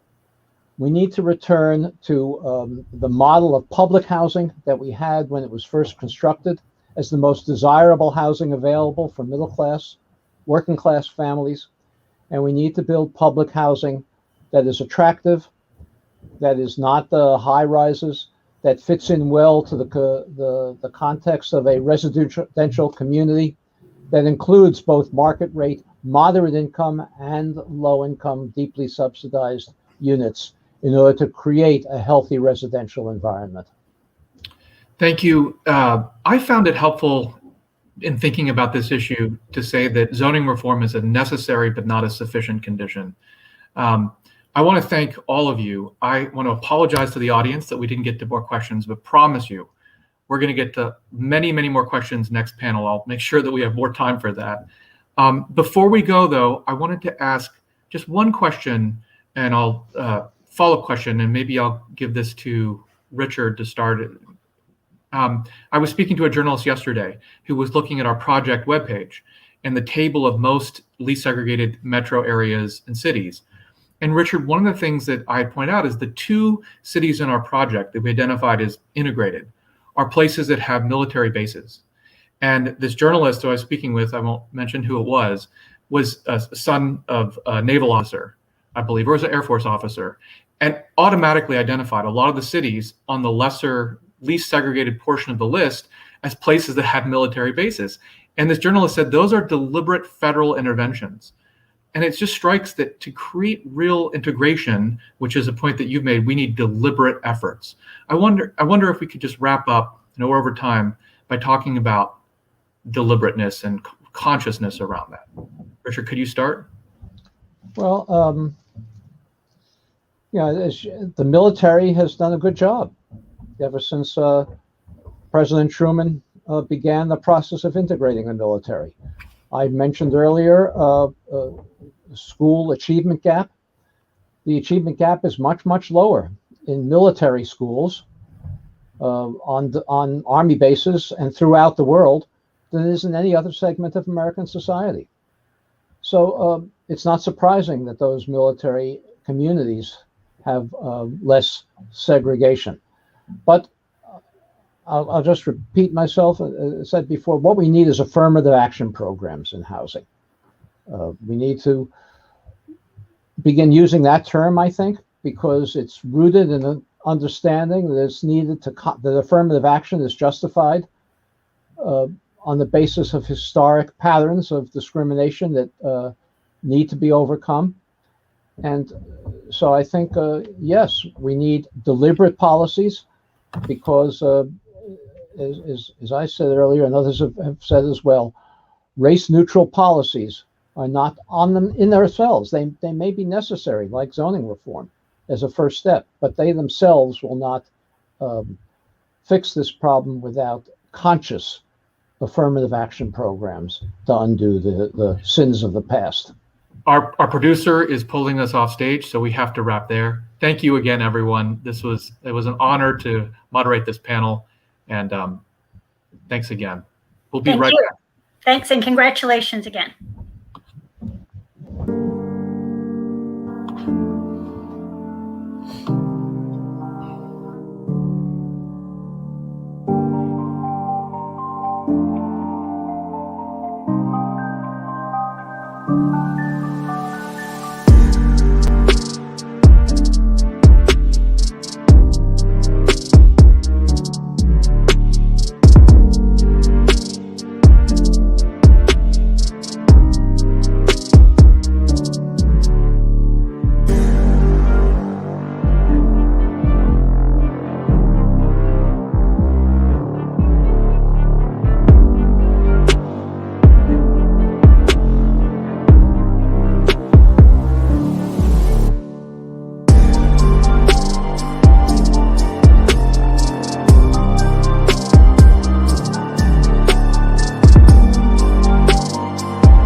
Welcome back, everyone. I'm thrilled to have our final panel for the day with these amazing folks. Let me do a brief introduction. So I'm Stephen Menendian. I'm the Director of Research and Assistant Director at the Othering and Belonging Institute, if you're just joining us. I'm joined by Lisa Rice, who is the President and CEO of the National Fair Housing Alliance, where she leads efforts to advance fair housing principles and to preserve and broaden fair housing protections and expand equal housing opportunities for millions of Americans. She played a major role in crafting sections of Dodd-Frank Wall Street Reform and Consumer Protection Act, and in establishing the Office of Fair Lending within the Consumer Financial Protection Bureau. We also have Demetria McCain, who is a fair housing advocate, an attorney, an adjunct professor, and the executive director of the Inclusive Communities Project, an affordable, fair housing organization that works for the creation and maintenance of thriving, racially and economically inclusive communities, expansion of fair and affordable housing opportunities for low-income families, and redress for policies and practices that perpetuate the harmful effects of discrimination and segregation. And Ajmal Qureshi, who serves as the senior counsel at the NAACP Legal Defense Fund, where he maintains a diverse caseload spearheading LDF's work in the areas of education, economic justice, and housing. In 2018, Ajmal served as lead counsel for LDF in multiple suits challenging the U.S. Department of Housing and Urban Development's suspension of housing regulations that would have made housing more accessible and affordable. Welcome to you all. It's great to have you. So I think you're all muted, so we couldn't hear your response, but it is great to have you. Thank you.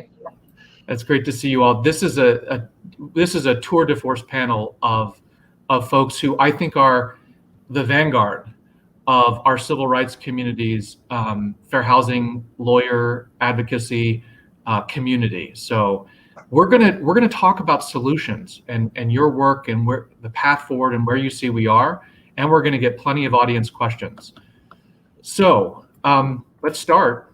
As I said, you're among the nation's most important advocates in the nation's leading organizations dealing with the problems of racial inequality in housing and fair housing and segregation and its byproducts.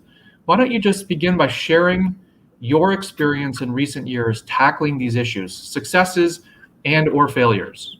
Who would like to start? Maybe let's start with Lisa. Sure. And Steve, thank you so much for having me. It's a delight to be on this panel, particularly with Demetria and Ajmal. We work together in so many aspects on advancing fair housing issues throughout the country.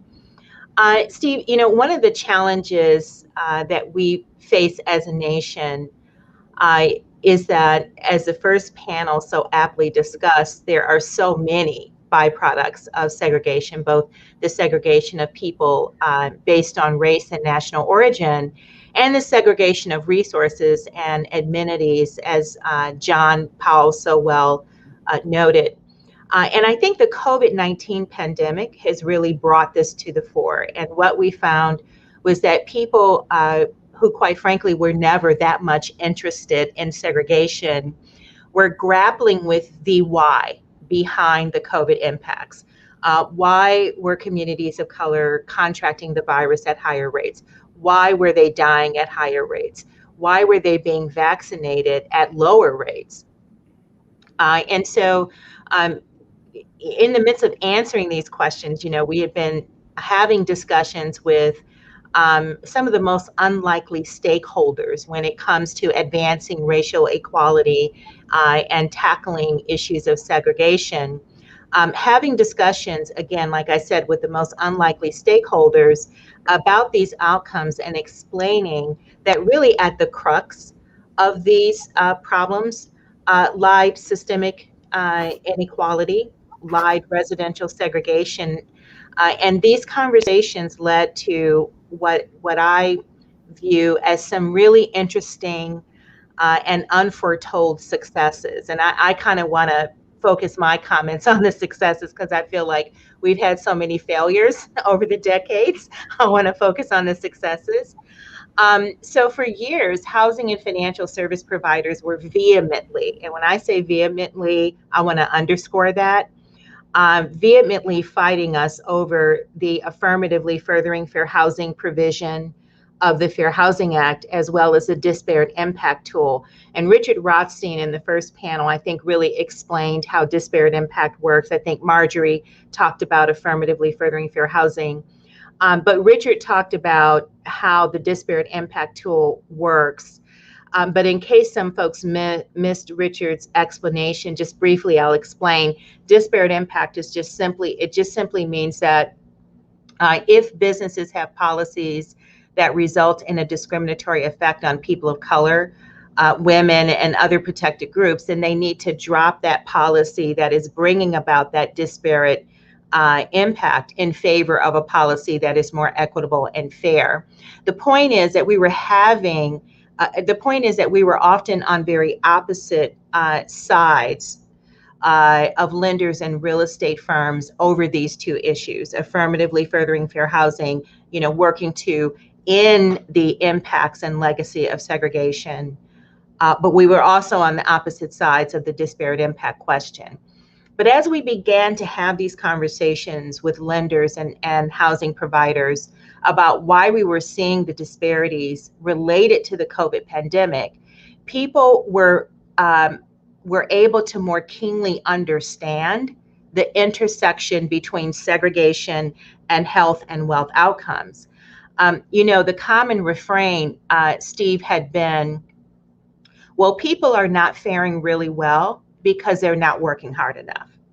They're making the wrong decisions. They're making wrong life choices. But the COVID pandemic and those disparate outcomes really helped to dispel that myth. And the more conversations we were having, the more walls of misunderstanding began to tumble. And for the first time, it's what I call a watershed moment, Steve. This past summer, we were able to convince some of the nation's leading lenders and housing providers to support both disparate impact and affirmatively furthering fair housing for the first time in our nation's history. The Trump administration issued this really, really horrible rule that would have almost completely eliminated our ability to use disparate impact. It issued another rule that rolled back our ability to address segregation and to affirmatively further fair housing. And for the most part, when the Trump administration had made these announcements, lenders and housing providers, they supported the Trump administration.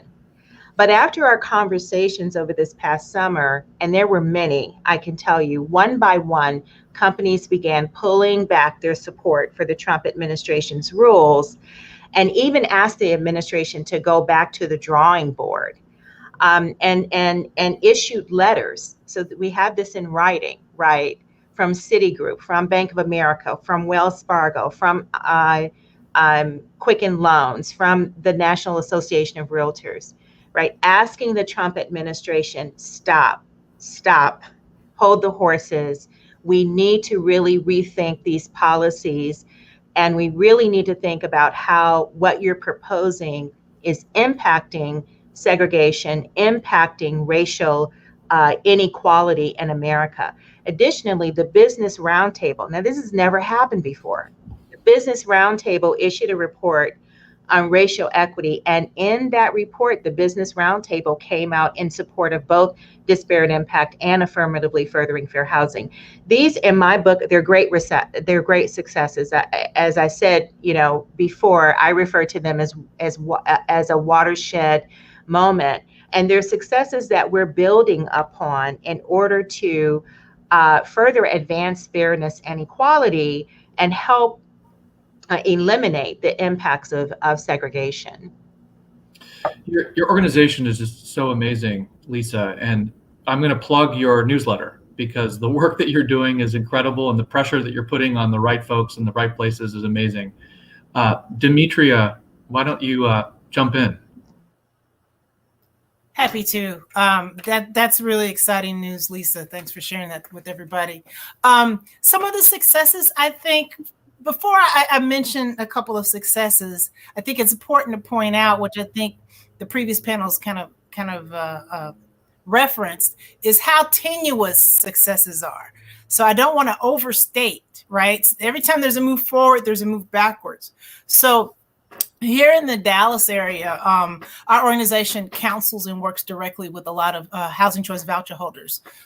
For those in your audience, we don't want to get into all this technical jargon. Section 8 vouchers, just let's say, that people can use, low-income people who get that from the Housing Authority, and they can use that in the private rental market.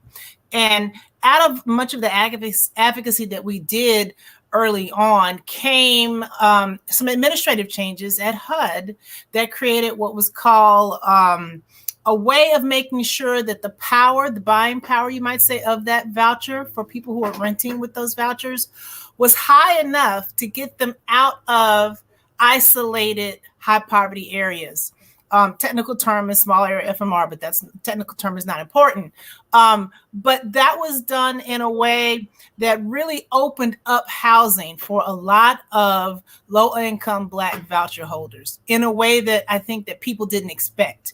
Because at that time, this first happened here in the Dallas area in 2011. At that time, there was kind of like this view that everyone who's Black and low income kind of thinks and does the same thing and wants to all live in the same place, right?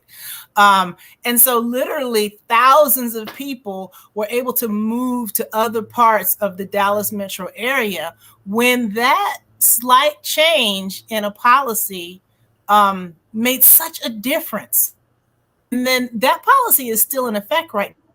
So people who use vouchers have a high enough purchasing power. They're not buying the rental unit, but I just use that as a term here, to make a decision. They can either stay in a racially isolated area that has high poverty, or the families with whom we work, who are often parents of children who are wanting, as they would say, better things for their children, often looking for different types of school settings and trying to escape some of the high crime we have here in the Dallas area. Thousands of people have been able to make those moves, and they're still able to use that tool. So I would call that a huge success. But again, everything is tenuous when it comes to this kind of stuff, because it's being used in Dallas and only a few other places in the United States. It's not being used everywhere in every jurisdiction. So there's more work to be done. But that's a huge success. Now, we can talk about the obstacles and barriers a little more as we chat, but we very much know that it's not always easy to find rental housing with those kind of vouchers. Thank you. Ajmal? So I think I have 3 guideposts that I want to use to talk about what the last 4 years have been like. And you know, what a question. I mean, what have the last 4 years been like? You know, I mean, I can speak from a personal perspective before I get into the substance. You know, I mean, as all of you do, I remember what it was like, you know, in December of 2016, and I said to myself at that time, you know, I'm ready to go right now. You know, I'm ready to fight. I'm ready to push for civil rights the way that all of us have been doing throughout my career. I think what I'm really worried about isn't 2016 or 2017. It's the collective exhaustion that all of us are going to feel by 2019 and 2020. So pace yourself. You know, it's a marathon, not a sprint. And sure enough, you know, by 2019, 2020, you know, all of us, I think, at least speaking for myself, felt a degree of that exhaustion. But, you know, personal anecdotes aside, I think I have 3 guideposts that I want to use to talk about what the last 4 years were like. I think the first one, and the reality, which many of you know, is that the last 4 years, at least from a lawyer's or a litigator's perspective, and that's mostly what I am, has been about playing defense. And I think that's the unfortunate reality when you have an administration that's hostile to civil rights, or you have a body of Congress in addition to an administration that's hostile to civil rights, and you're trying to preserve some of the victories that you were able to get in the past. And Lisa and Demetria have talked a little bit about some of those already. You know, between 2008 and 2016, the Obama administration issued a number of regulations which made it easier for individuals to seek relief for discrimination, even if there wasn't that smoking gun proof of intentional discrimination, and also made it more fair for individuals to be able to calculate the amount of money that they should receive when they're seeking to use a housing voucher. Now, those are both things that were immediately put under attack, when the previous administration came in 2016 and 2017, and we spent a lot of time fighting to keep those regulations in place. And I think the challenge for us now that we're in 2021, there's still, even though we have a different administration in office, it doesn't mean that, all civil rights problems will be solved, but there is an onus on us to shift from a defensive posture to more of an offensive one, where we're thinking about not only stopping what bad things are being done, what retrenchments are happening, but also thinking about what we can do offensively and proactively to further fair housing and reduce segregation. So that's the first guidepost. I think defensiveness and that posture was a big part of the last 4 years. I think the second guidepost I want to use to talk to all of you about was the role of procedure. I think that many of us, and this is, I think, the sad reality of doing civil rights work is, I've been in this work for almost 15 years now. And I think so much of being able to win civil rights victories just means getting your claim heard, getting the actual substance of the merits argued. But there, as a lawyer, and I think as an activist, as an organizer as well, there are so many barriers put in the way from a procedural perspective that keep you from even getting to the substantive question. And I think that's part of the problem with our legal system, is that a lot of those barriers that are in place, technical terms like standing and class certification and adequacy and commonality and things like that, they're all there to keep the substance of individuals who've been the victims of discrimination from having their claims heard in the first place. And so I think that that's another thing we've regularly struggled with, is as courts have tightened the restrictions on whose claims can be heard, we're constantly fighting just to have our day in court, to get over the procedure, to have the actual victims' claims heard for the first time. And so that continues to be a constant problem. And then I think the third thing I wanted to talk to you about in terms of what the last 4 years have been like is history. I think that all of the work we do always has to be cognizant of the history that we're working after and working within the context of. And the reality is that, almost all of the civil rights work that we're doing right now is responding to nearly 200 years of slavery in the United States, 100 years of Jim Crow on top of that, and then a retrenchment in civil rights that we've seen over the last 25 years. I think some of the history that perhaps we're most familiar with, or many of you are most familiar with in a personal sense, is what happened in the Great Recession, which was a direct product of predatory lending that happened between 2000 and 2008. Just some statistics to throw at you. By 2002, African Americans were 3 times as likely to receive a high-risk subprime loan than their similarly qualified white counterparts. By 2008, 55% of Black mortgage holders nationwide had high-risk subprime loans, compared with only 17% of white mortgage holders. So, and this is just one example in one particular context, but I think we're always working against and in the context of that history, which shapes almost all of the work that we do. And that history of discrimination, unfortunately, isn't just in the past. And that's why I use that subprime example. A lot of the history that we're working against is ongoing and very recent. Yeah. Thank you for sharing all of your respective experiences and insights. We're going to open to the audience in just a moment, but I want to ask each of you first, looking to the future, and then the near future in particular, what do you see as the most critical and important policy changes or legal strategies for addressing this enduring problem of structured racial inequality, particularly in housing? And maybe if you could give an example of what you think is most critical in this moment, or one of the most critical. Let's go back around. Lisa, could you lead us off?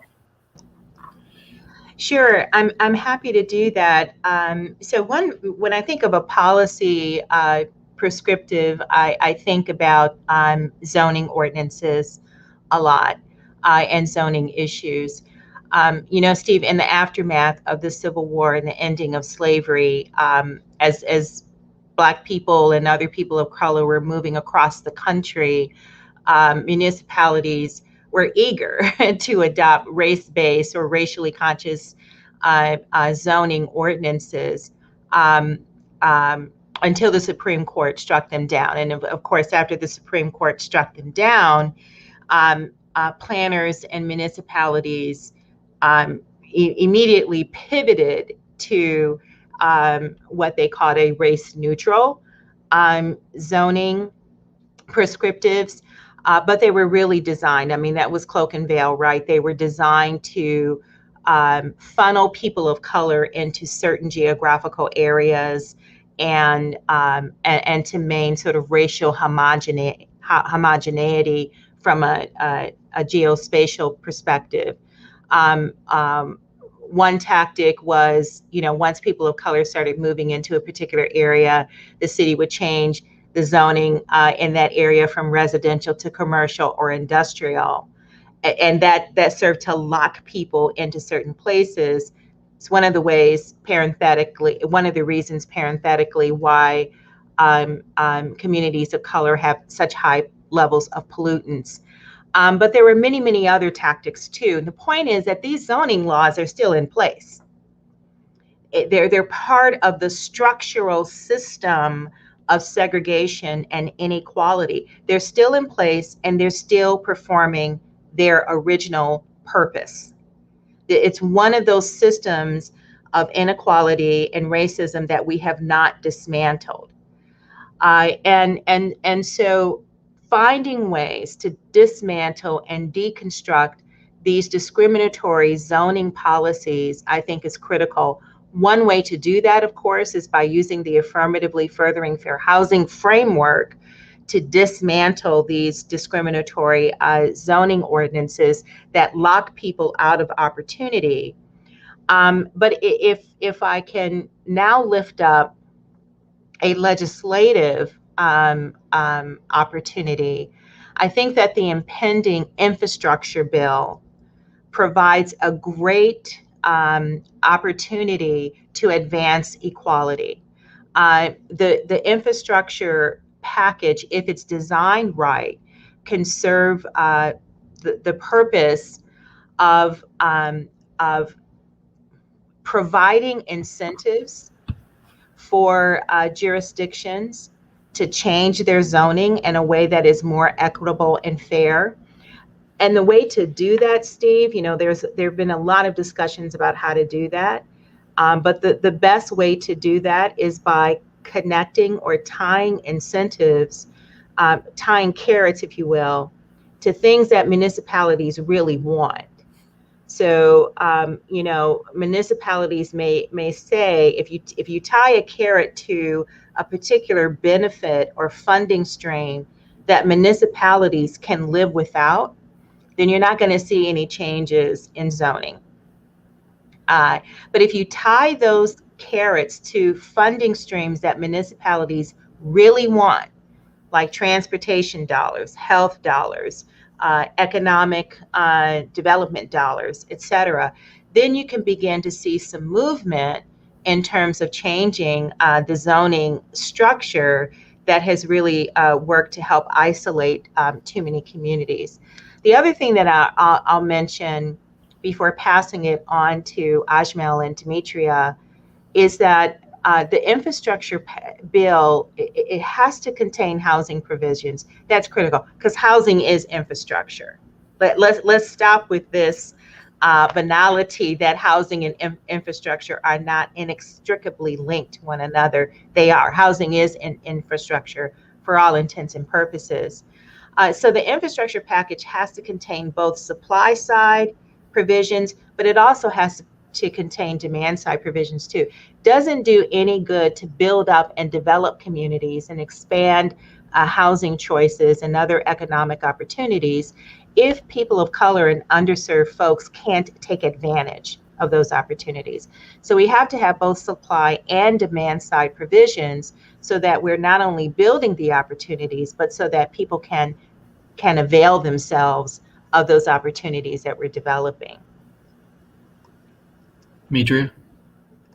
Yeah, it's a good thing I was muted because I was the amen corner over here when Lisa was talking. And so I'm just going to double down on exactly what Lisa just said. This issue of zoning, exclusionary zoning, is very real. And this is how it has looked in the Dallas area, okay? So there was litigation filed a while ago, talking about the late 1990s, right? In a town called Sunnyvale, just east of Dallas.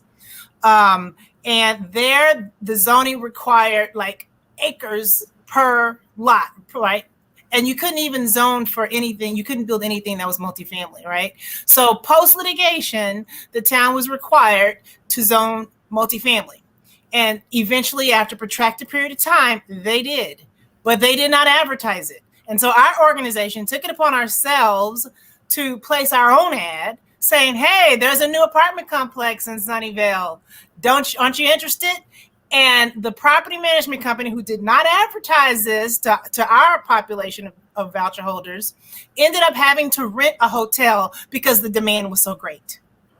Okay, so you can change a policy by way of litigation or legislation, but to Lisa's point, you've got to make sure that people can access that new policy. Now, in other parts of the DFW area, particularly Collin County, just north of Dallas, there is so much exclusionary zoning, it's ridiculous. It is the poster child of what the previous administration said. Don't worry, low-income housing won't come here, okay? You have got these density fights. You even have a city that actually filed a lawsuit against their own town's new comprehensive plan because it required too much density, okay? And so when you have developers who want to build low-income housing tax credit properties, right, in higher income areas, they can't do it because they bump up against some of these zoning roadblocks that don't allow for multifamily zoning. So exclusionary zoning is huge. I just echo what Lisa said on that. Thank you. Ajmal, give us another policy or strategy. Sure. So I think that this one ties in at both the federal level and the local level. I think the key is to follow the money. That's the guidepost I'm going to give you in terms of what we can do going forward. And that applies, I think, equally to what Demetria and Lisa have talked about in terms of exclusionary zoning and barriers that stand in the way at the local level, but also at the federal level as well. I think speaking to the federal piece first, good housing is, and I think all of us know this. I mean, good housing is about more than just the building you live in. It's more than just about the physical structure. It's about the schools that you're near. It's about the job opportunities that are available. It's about how many grocery stores are available near where you live. How many doctors' offices. I think all of those are things, good transportation, all of those contribute to make housing good and meaningful in a neighborhood, quote unquote, high opportunity neighborhood. But the reality is that the way that the Fair Housing Act has been interpreted, that's the prime sort of legal statute that you can use to seek redress for discrimination in the context of housing, is that certain courts have interpreted it in such a way that you can't seek redress in court for all of those other things beyond just getting the building. You can't necessarily seek redress under the Fair Housing Act for moving into a neighborhood with poorly funded schools or with inadequate transportation nearby. But I think all of us know, and when I say all of us, I mean not only us as advocates, but just in your individual context, in your individual life. I mean, where you live right now, you know that if a grocery store is not nearby, if you know that there aren't job opportunities that you can't access, if you know there's not a metro station or a subway station or a light rail line, you know that affects the quality of housing and how good of a life you can have for yourself and your family. But regardless of that common sense, the Fair Housing Act has been interpreted in such a way that you can't seek redress under the Fair Housing Act for all of those other things that make housing good. But the federal government can. The federal government has the authority under something called Title VI to make sure that when funding is being given to municipalities and cities all across the country, if those municipalities are using that funding in such a way that they're only building transportation in predominantly white neighborhoods, or they're using funding from the Department of Education in an inadequate way such that they're not equally funding predominantly Black schools, the federal government has the power to say to that locality, distribute this money fairly or we'll cut off funding. And so I think, we have to recognize that there's more to fair housing than just the building. And then we have to hold the federal actors accountable such that when they give money to these localities for all of those other things beyond just literally the building that make housing important and good, that those localities are distributing the money in a fair way. So follow the money at the federal level, but also follow the money at a local level. The reality is that many of these developments that are happening in different communities throughout the country are funded locally by tax breaks, subsidies, bonds, tax improvement programs. All of these local programs are fund developments in these communities, and the localities have the power to impose restrictions on the developers, as we've seen done in communities across the country. Baltimore is a classic example where, after pushback from LDF and community groups in Baltimore required Sagamore, which is the developer doing development near Port Covington in Baltimore, to include requirements related to affordable housing, but more than just affordable housing, also include payments to distressed communities in Baltimore, included requirements regarding employment advertising to individuals in Baltimore, internships, externships, and then local hiring requirements as well, such that the developer was actually hiring individuals who lived in distressed communities in Baltimore and gave them training. And so localities as well, like the federal government can't just give money to localities and say, all right, we're not going to care what you do with that money. In the same way, when localities give out money for these developments, they have to make sure that the developer gives something back to the people who actually live in the city. Thank you, Ajmal. All right, I promised we'd open up to the audience now. We're going to get to audience questions. So the first question is, what do you think about the huge growth of the private rental market? Being a renter inherently means you have less power in housing. Shouldn't we be trying to explore other housing models? This is an important question that I'm sure comes up. You've seen many variants. Who would like to start?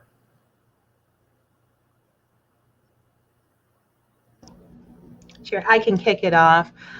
Yeah, this is a troubling development, and it is happening because we have created an infrastructure to support private investors to be able to invest in and grow the rental housing market. So one of the areas where we have greatly resourced investors is in their ability to purchase single family homes. So single family homes that used to be owner occupied, you're seeing a precipitous increase in the turnover of those homes from owner occupancy to investor owned properties. It really started happening en masse during the Great Recession and the foreclosure crisis, when we saw the federal government, FHA, Ginnie, the federal housing, the Freddie Mac and Fannie Mae selling assets in bulk to investors, and then investors were transferring those properties or selling those properties to investors. Fannie Mae issued $1 billion line of credit, low interest line of credit, to Blackstone to be able to go and buy up single-family homes. And they did this instead of implementing policies that would help homeowners stay in their homes and not lose their homes to foreclosure. But they also didn't really implement policies that would help hardworking families to be able to buy those foreclosed assets. They, for example, favored cash sales instead of sales to hardworking families that were getting mortgages to be able to purchase these assets. The Federal Reserve created and sanctioned new REITs. So the commoditization of rental housing payments, right? So you can now sell and trade rental housing payments on the stock market. And again, this infrastructure was put in place during the foreclosure crisis. So we really have created all of these supports and resources and mechanisms to provide sustenance to the investor industry. We have not supported hardworking families in the same way. And this is something that, we're hoping can be fixed under the auspices of the infrastructure package. Dimitri and I were talking earlier about both supply and demand side provisions and infrastructure. That is one way to help address it.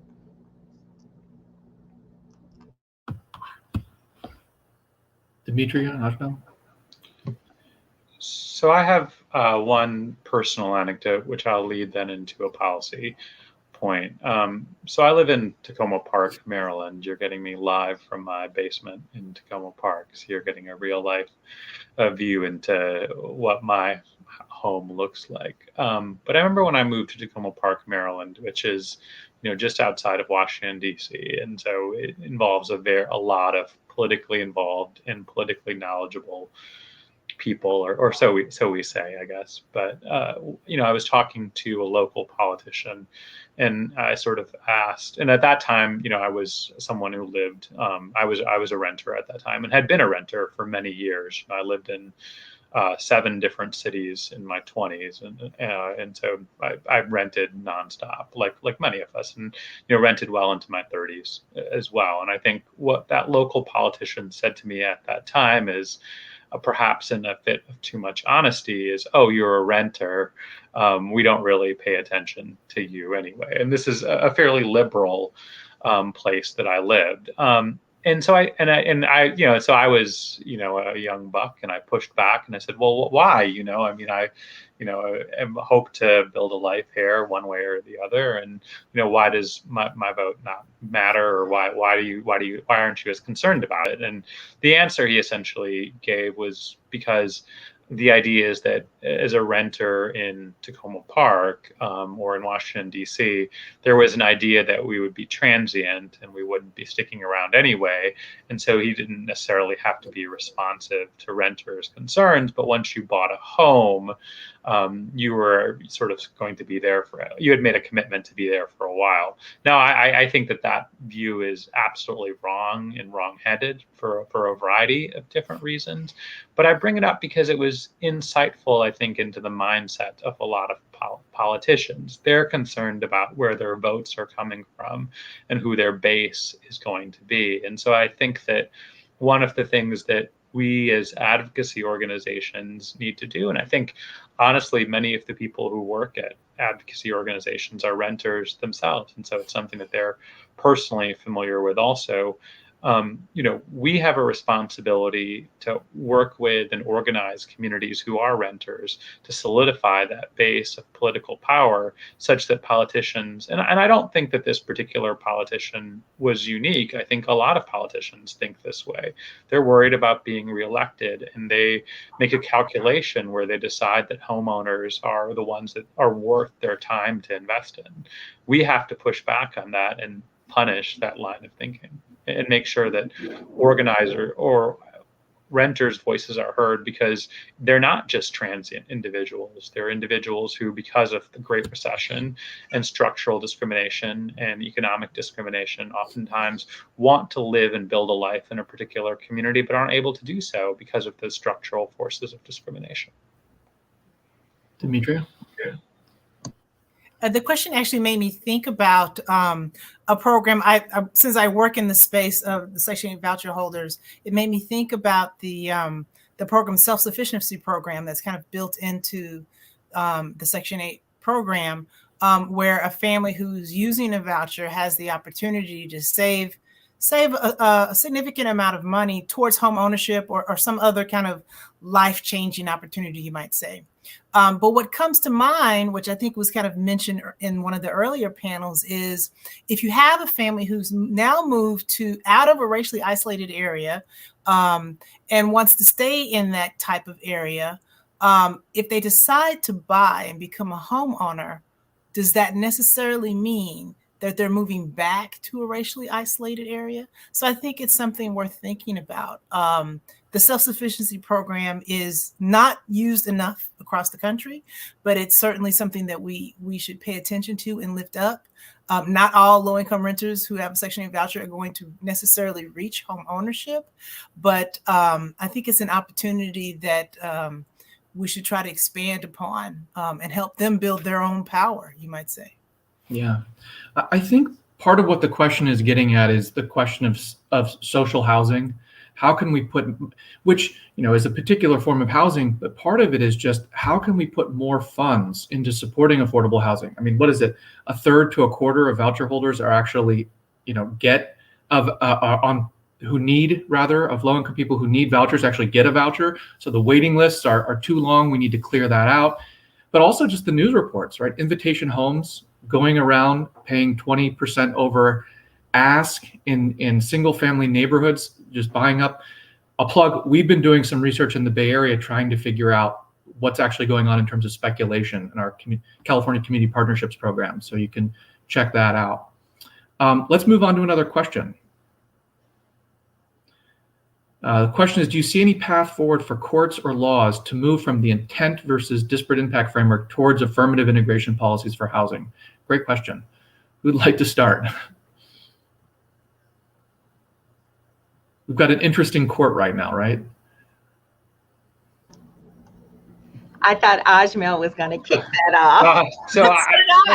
I think that, so there's a couple of different pieces there. So I think that Mr. Landers brings up a great point. So the American legal system is focused around negative rights, which is what Mr. Landers' question is really digging at, that things cannot be taken from you. You can't be denied your right to free speech, or you can't be denied the right to security of your home. It's not directed around what are called positive rights. That is, the American legal system oftentimes doesn't guarantee you certain things, like the right to an education or the right to housing. Now, there are places where that is found, oftentimes in international documents, for example, UN documents, or many of you probably know about the South African Constitution, which guarantees a right to housing. There are those positive rights. Another place that those are found, and this is getting more directly towards answering Mr. Landers' questions, in the United States, is that they're found in state constitutions. Oftentimes you'll have a state constitution which guarantees more affirmative rights that a person can go into court and enforce. And education is a great example. I have a big case in Baltimore right now where we're suing the state of Maryland for failing to meet the Maryland constitutional requirement that individual students be provided a thorough and efficient education by the state of Maryland. And we are suing on behalf of children in Baltimore who are overwhelmingly Black and brown. The Baltimore public schools are 80% Black, and if you include Black and brown students, they're close to 90% Black and brown. So state constitutions is one place you can look in terms of answering Mr. Landers' question. I think the other place you're going to look, and this is why I thought Lisa was going to jump in, is I think this is why the mouthful that we've been talking about, affirmatively furthering fair housing, is so important. So what the AFFH requirement is, and I'm saying AFFH for short, so I don't have to repeat affirmatively furthering fair housing, is a piece of the statute, piece of the Fair Housing Act, which is unique. It imposes an obligation on HUD to ensure that when it is distributing funds, and when it's taking action writ large, it's doing so in a way that actually fights segregation. It's not waiting for individuals to come forth and lodge complaints that they're being discriminated against, but actually puts an affirmative obligation without victims doing anything for HUD to go out and fight segregation on the whole. And so I think those are the two places that I would look in response to the question. Number one, I would look to state constitutions.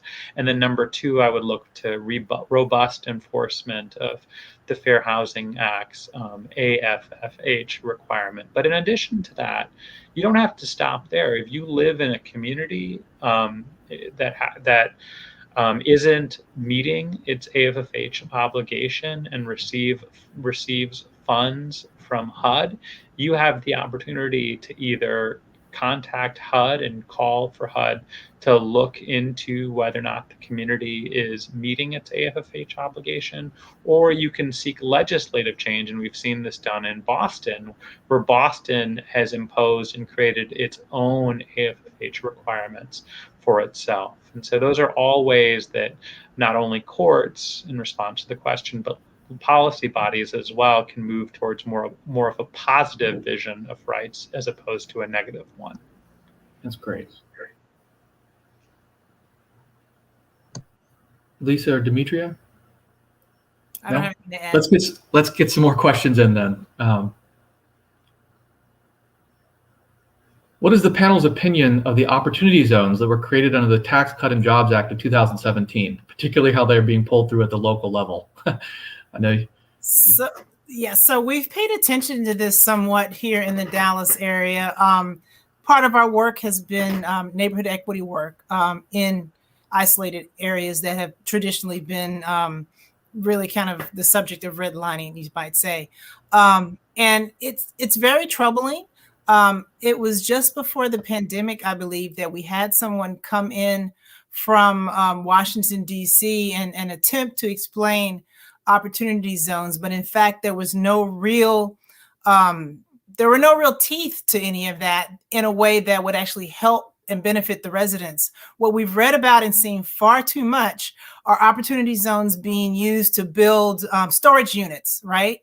Acres are blocks and blocks of storage units and maybe employing a few people to work at those storage units, but not in a way that actually helps the people who live in these communities. So we have not been optimistic.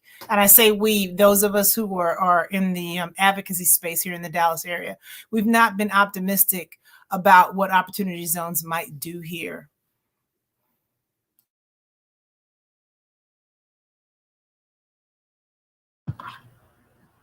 Anyone else want to tackle that one? Thank you, Demetria. Let's get another question up.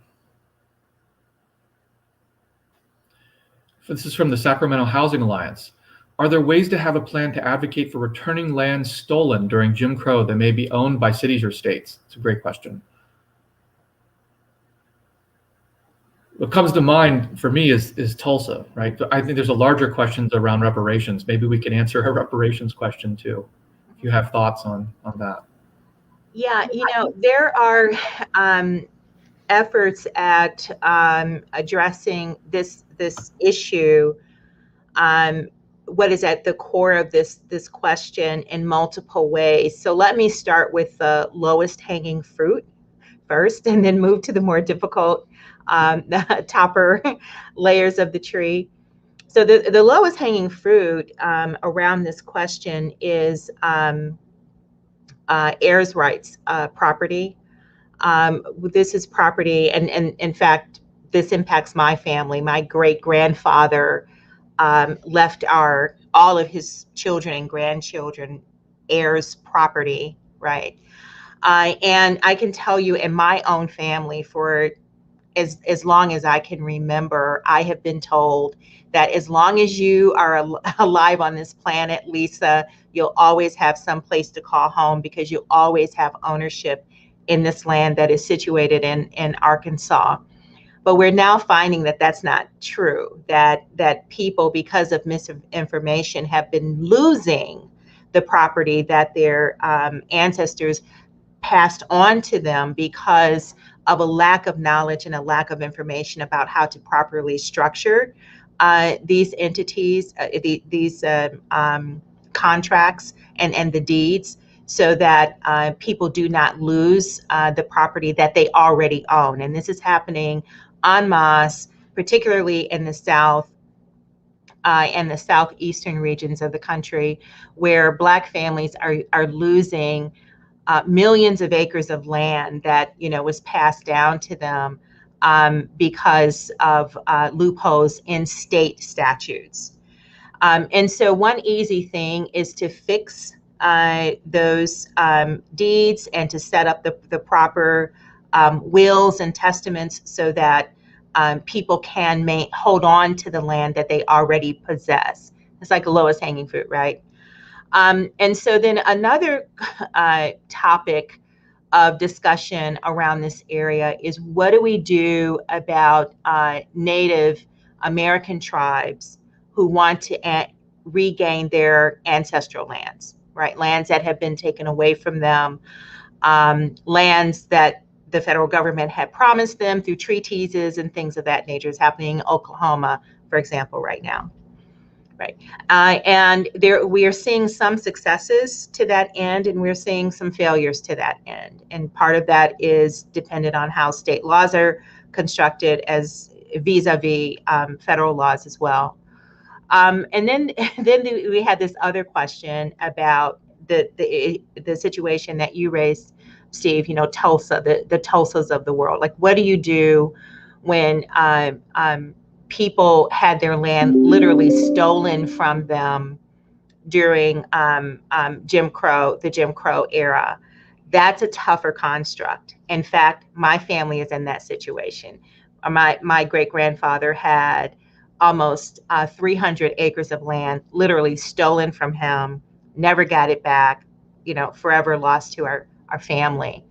And that's the reparations question as well. That is proving much more difficult to be able to address. What we are seeing is some smaller examples of municipalities and individual families engaging in reparative actions, reparative measures to maybe not perhaps restore the land that had been taken from your family, but to try and substitute that with a gift of some other land. Now, this also happened to my family. My little cousin was just given 7 acres of land in Vermont by a white family who had benefited from slavery.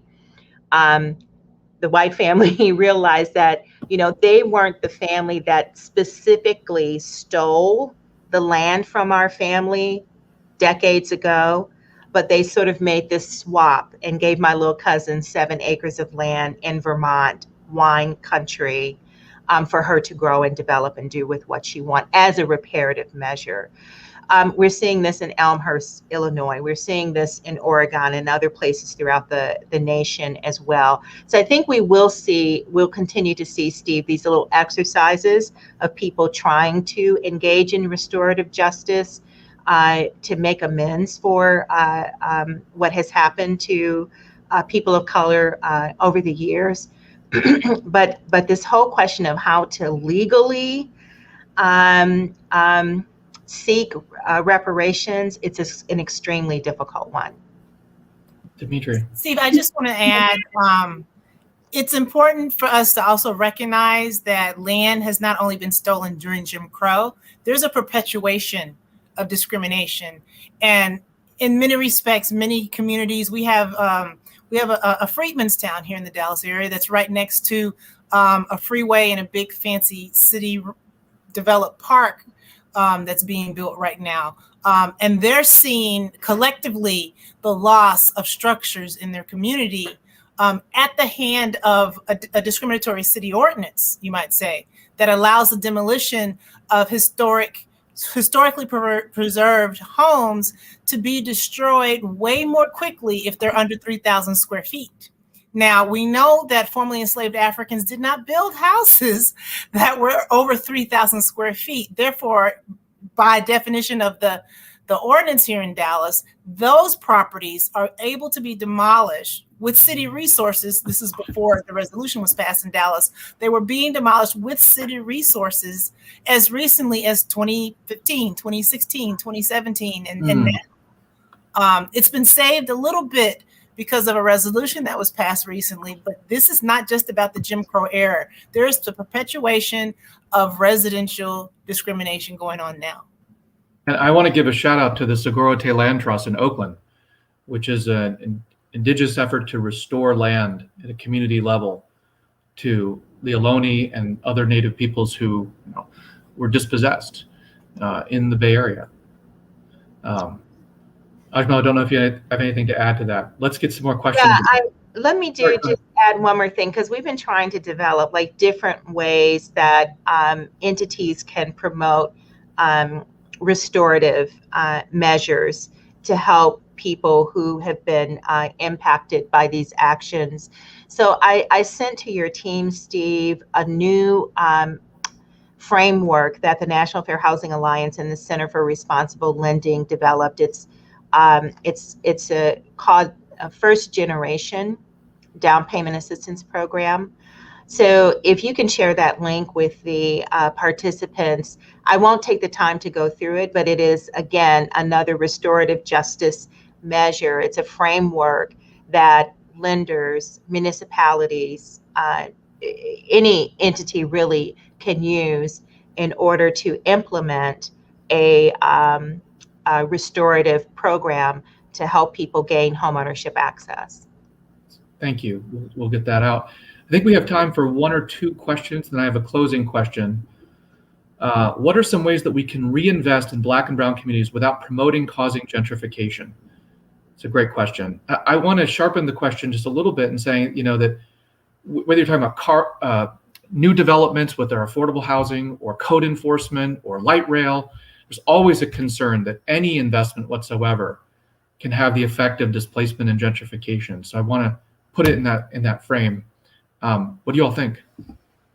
So I'll take that one because I think it goes to the heart of something that I've been working on and I've talked about once already. I think education funding is a great way to do it. I think there are hundreds of underfunded schools throughout the country in predominantly Black and Brown communities, attended by predominantly Black and Brown students, that are severely underfunded. And I think too often the approach has been a question of how do we get Black and Brown students who are attending predominantly Black and Brown schools in the inner city to attend white schools in suburbia, as opposed to asking how do we invest new monies in those schools, in those communities that are already there. And I think that, while putting up a new apartment development or putting up a new metro line, as Stephen mentioned, is going to attract people from outside of that community, I think putting new monies into the schools that are already there, not building something new, but actually making sure that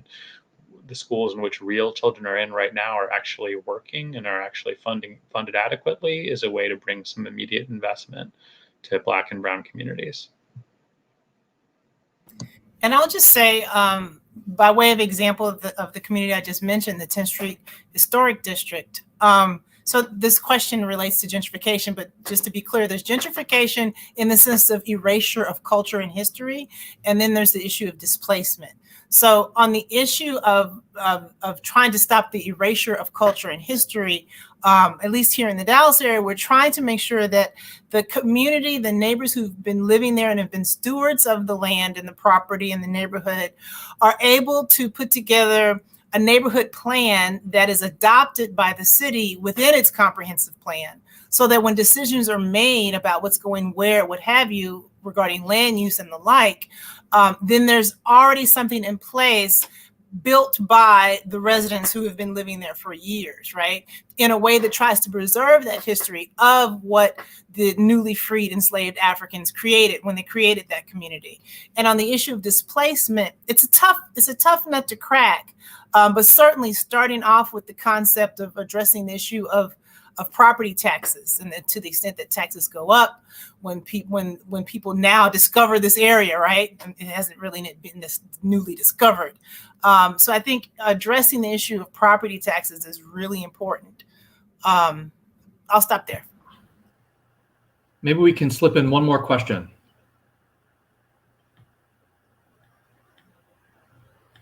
Any thoughts on choice mobility via RVs or tiny homes? This has been an alternative to motels in the homeless response system. No equity, but maybe with the interest as a tax benefit?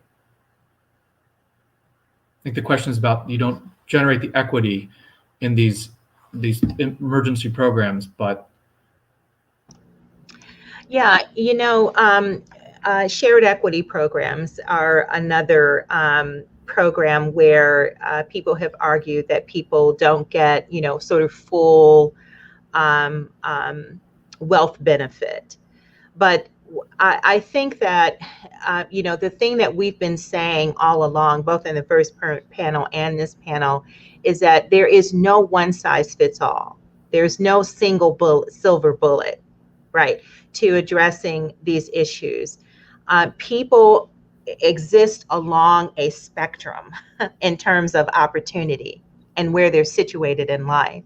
And you have to have options available to people along that spectrum. Look, this nation has passed literally thousands of laws and ordinances and spent trillions of dollars over a 500-year period creating racial inequality.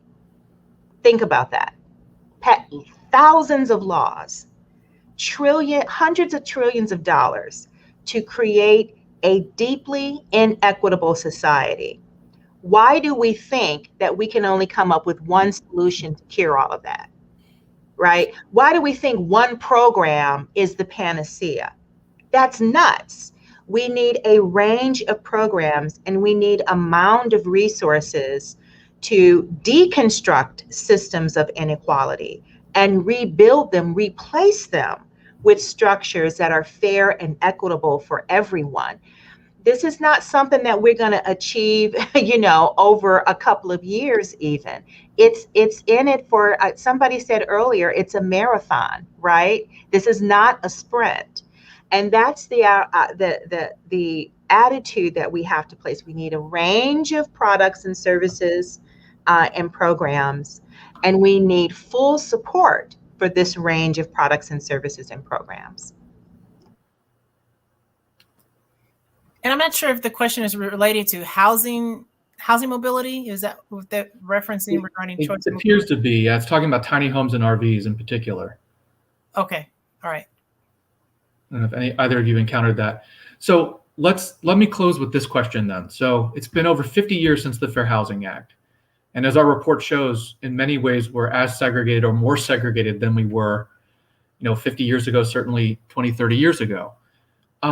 Where are we going to be 50 years from now? The Kerner Commission warned about this, Alice in Wonderland quality, the same commissions, the same uprisings, the same inaction. Where are we going to be?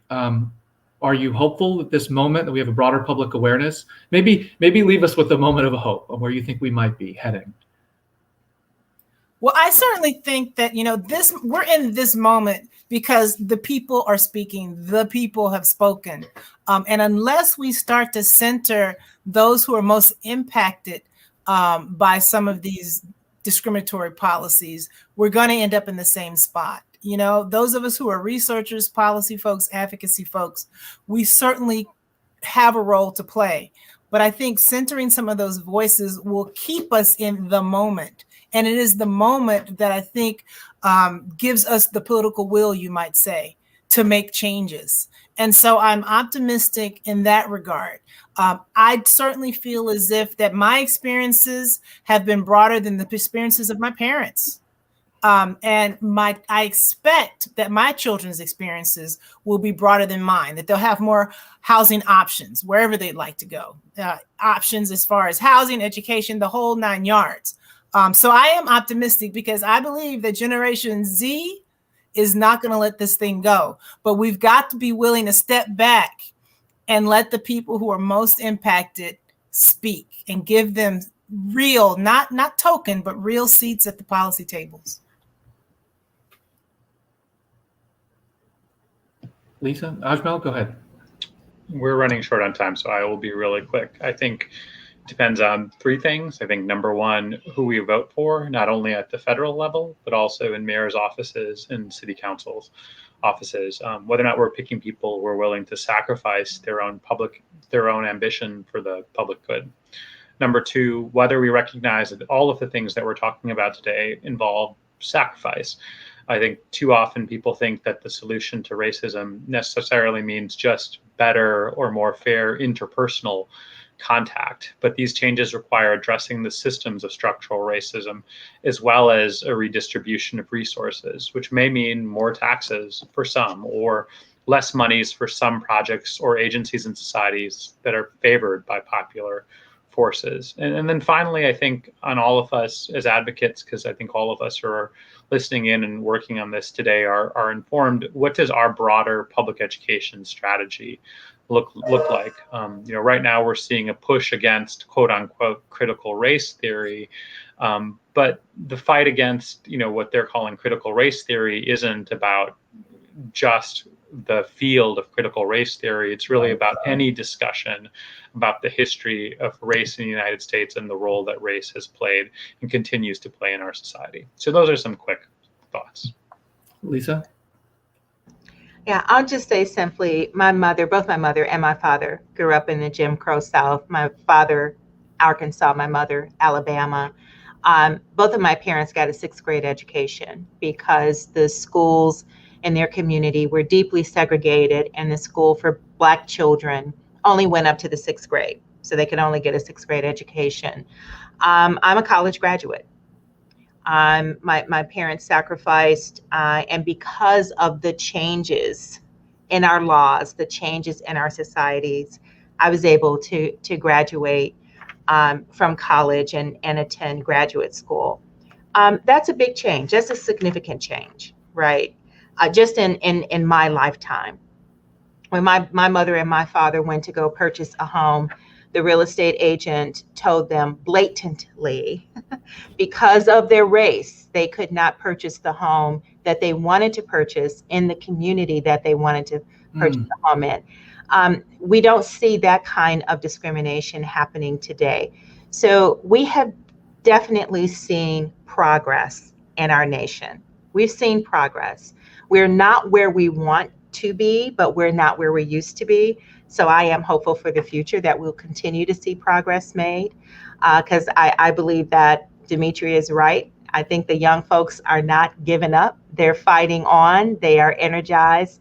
And I think Ajmal is right. The vote matters. And we've got so many people who are fighting for our right to vote. So I'm hopeful. What a great note to end on. This panel has been insightful, heartfelt, revelatory, and sophisticated. You're wonderful panelists. Thank you so much. I have so much appreciation and gratitude for you joining this event, and to our interpreters who have been phenomenal today. And yes, thank you so much. And to everyone who tuned in, thank you for your brilliant questions. This has been The Roots of Structural Racism. Be sure to check out our project page again. Thank you. Take care. Thanks for having me. Thank you.